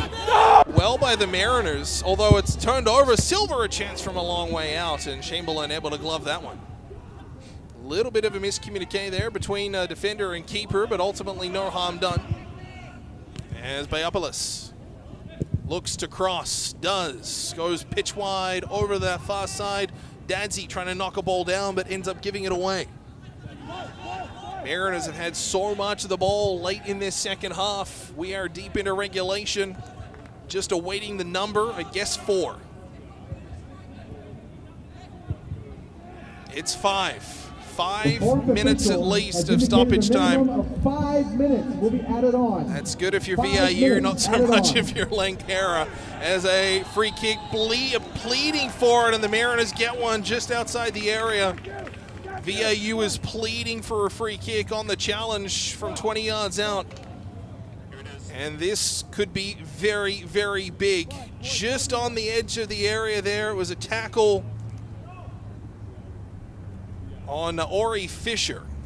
And Shalafu looks like he'll be the one around it. Vagiopoulos there as well. We are into stoppage time. There's a third Mariner around it too. It's Happel. Vagiopoulos, he'll take it and delivers it right to the keeper. I don't think the keeper moved on this one. He didn't.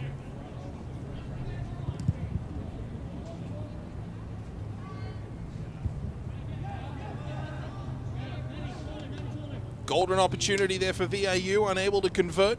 Langara a 2-1 advantage. Goal from the 55th minute off the boot of Wiseso Chavula. Standing up as the game winner right now.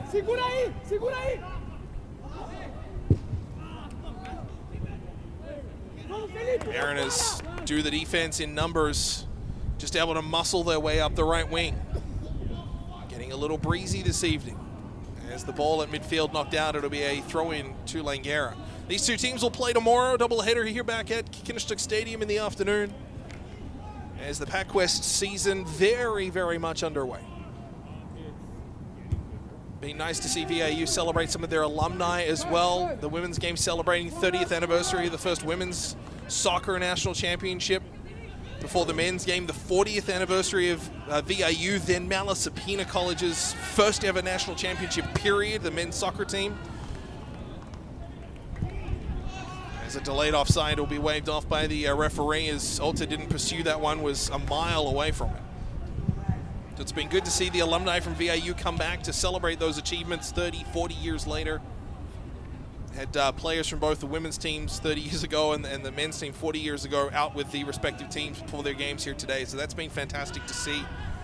And then, of course, the tribute to Reed Davidson before tonight's game as well. Totabikwa. Little give back. Looking to try and open things up. Here's a chance for Bryant. Delivers just outside the area. Beopolis to Bryant. Right-footed, plays it to the middle. Here's Heppel, chips it ahead. Beopolis, the intended target. It was cut off. Bryant once more. Mariners screaming, trying to get something going towards the goal. Here's Bryant again. Gets around Silver, delivers. That's to Fisher. Tatabikwa plays it out to the wing, but the pass is cut off. Ota overplayed it, bouncing ball. Who can get it? Who can settle it? Heppel did beautifully. Played it back with Tatabikwa, but it's a free kick. It'll go to the Mariners. I think VIU were pretty keen to play the advantage on that one, as it looked like VIU was in control. Tatabikwa there. Heppel, the beautiful little back flick. So that's what the free kick was, but the Mariners had possession. It was a little bit of an appeal to say, hey, we could have kept going. Quick throw in for VIU. There has seldom been a rest in this second half as the Mariners chase. And that ball just played right into Charlesworth, and he'll hold and be in absolutely no rush. Like Charlesworth plays that nearly 3/4 the length of the field. And that is out for a throw, and it will go the way of Langara as well. Referee has a look at the watch. I meant to start a stopwatch when when we got to 90 minutes. I didn't. We got to be close. Another glance at the watch. Langara, however many seconds away from a Saturday night sweep in both the women's and the men's. The women won 4-1. The men trailing 2-1 right now. Throw in here for the Mariners. Maybe one last rush down the pitch. And they won't even get that much as the Mariners fall by a score of 2-1. The pressure was there as the game went on, but unfortunately unable to capitalize and get those link-ups consistently between defense, midfield, and ultimately the strikers up front. It was some magic from Vasilis Beopolis to get VIU on the board, but ultimately Langara wins by a score of 2-1. Good pressure both ways, entertaining football. These two teams will play again tomorrow as well. That'll be absolutely fantastic, and if it's an indication, these two teams obviously played in the PACWEST final last year. This could be a really entertaining season series to watch. Let's take a look at a little bit of it a little bit closer. There is a chance. That was after VIU's, after I should say, Enrique Claros opened the scoring. Good physicality all throughout too. Nothing overly, I guess, foul or anything like that. More just clumsy. bouncing ball. That was a great chance by Shalafu, who headed it just wide. That was not long after he came on as a substitute.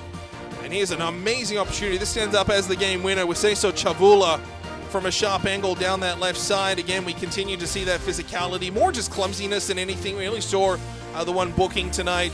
Players just going hard for the ball. Competitiveness, that's what you really want to see. Marcus Cram down this left side, thought he was very good tonight, particularly early as the game went on. And trying to link up with Vasilis Biopoulos, but it was a bit of magic after he'd moved positions from a striker into the left wing, cuts into the middle from distance, 18 yards out, buries into the back of the net for his third of the season. Absolutely magic finish from the Greek striker. And there's another save from Chamberlain. That was on the header on Claros. Some chances. McCaskill early on as well, just floated one over. That was just getting it close. Biopoulos will be a little disappointed with that one. Got good contact on it, but did not connect with the back of the net. Here's the first goal. This was Claros. This was 30 minutes in. Called it messy, but that was just really beautiful. You can see the control off the cross, able to bring it down to his boot and bury into the back of the net. That made it 1-0 in the 30th minute. And then we saw this one a little bit earlier on, Chavula making it 2-0 on a nice individual effort in traffic. And then here's another angle on the Biopoulos chance to the right. That's his third of the season. And absolutely sensational. Biopoulos, a little bit quiet, moved into a wing role, and absolutely fantastic. And that will do it for us here at Kikinishtuk Stadium in Nanaimo.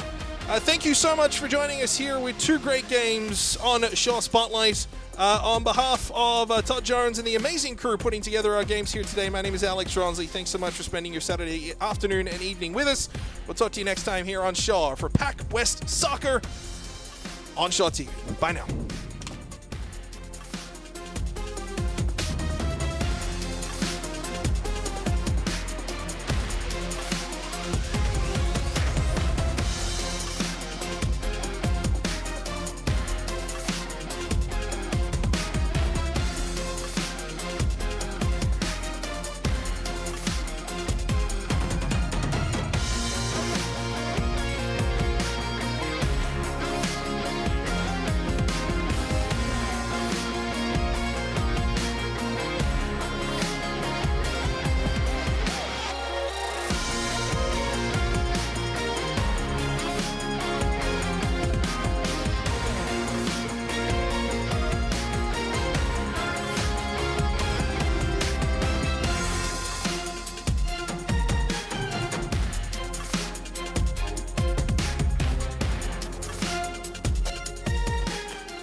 Vancouver Island University is located in one of the most beautiful places in the world, on Vancouver Island in British Columbia, Canada. The Nanaimo campus is situated at the base of Mount Benson and offers gorgeous views across the Salish Sea towards Vancouver and the Pacific Coast Mountains. VIU offers more than 120 programs, from upgrading courses to bachelor's degrees, from trades training to master's degrees. We want you to know that there's a place here for you. To help make this a reality, VIU offers more than $3.5 million annually in student scholarships, bursaries, and awards. And our class sizes are small enough for instructors to get to know you and interact with you regularly. Our mission is to make higher education an option for everyone. Being in one of the most incredible places on the planet is just a bonus.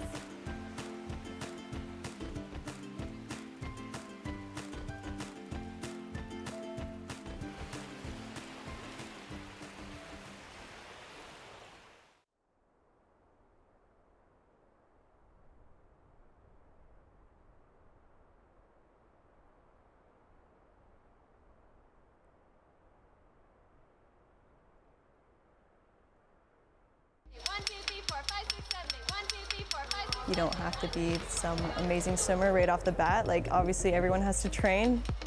You gotta start somewhere and you just gotta keep going, and if your head's in the right spot, you'll get there.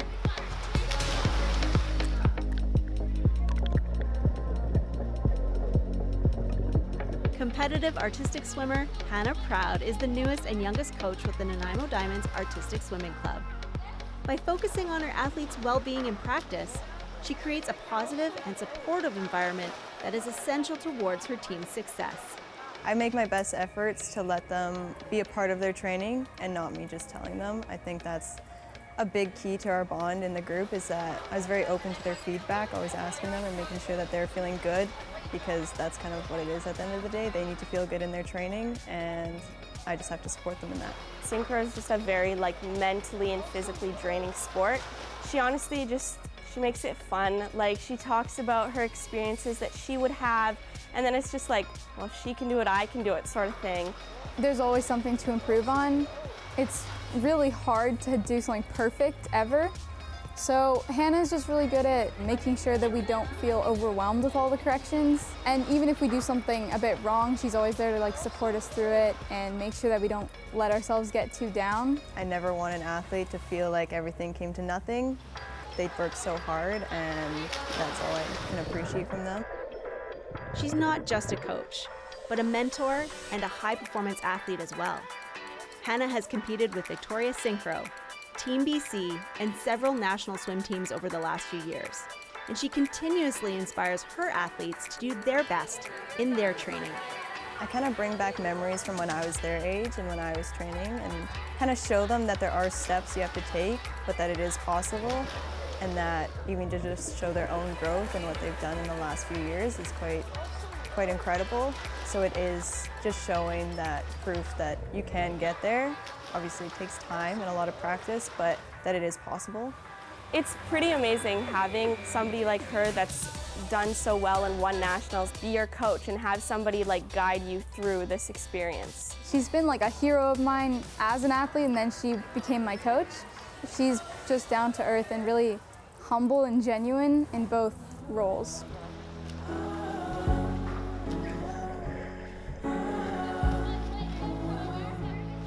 It's inspirational having a coach that does the same sport and is doing the same things as you, because I don't know, she's an amazing synchro swimmer, so we all obviously looked up to her and wanted to be exactly how she was. Whenever we would watch her compete, she just kind of draws you in a different way from all the other swimmers.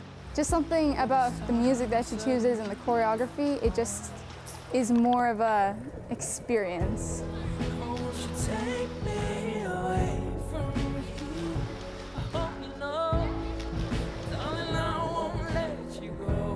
I really enjoy just being different in the water.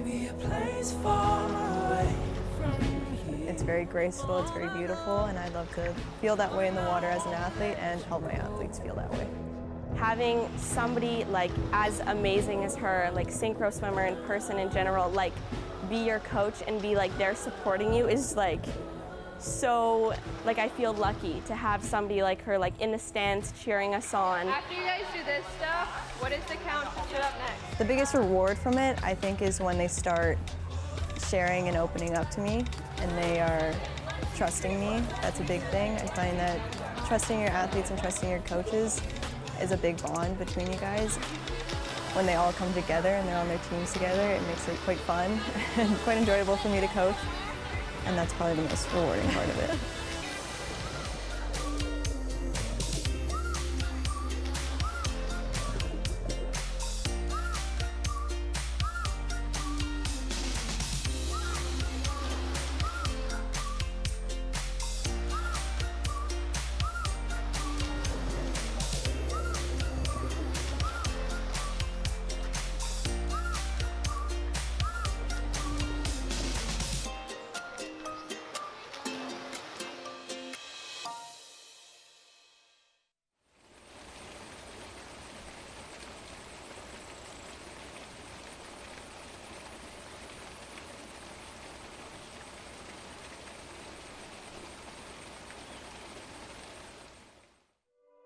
I'm mostly interested in sort of the psychology and mythology of monster making. So not just strictly creature design, which is one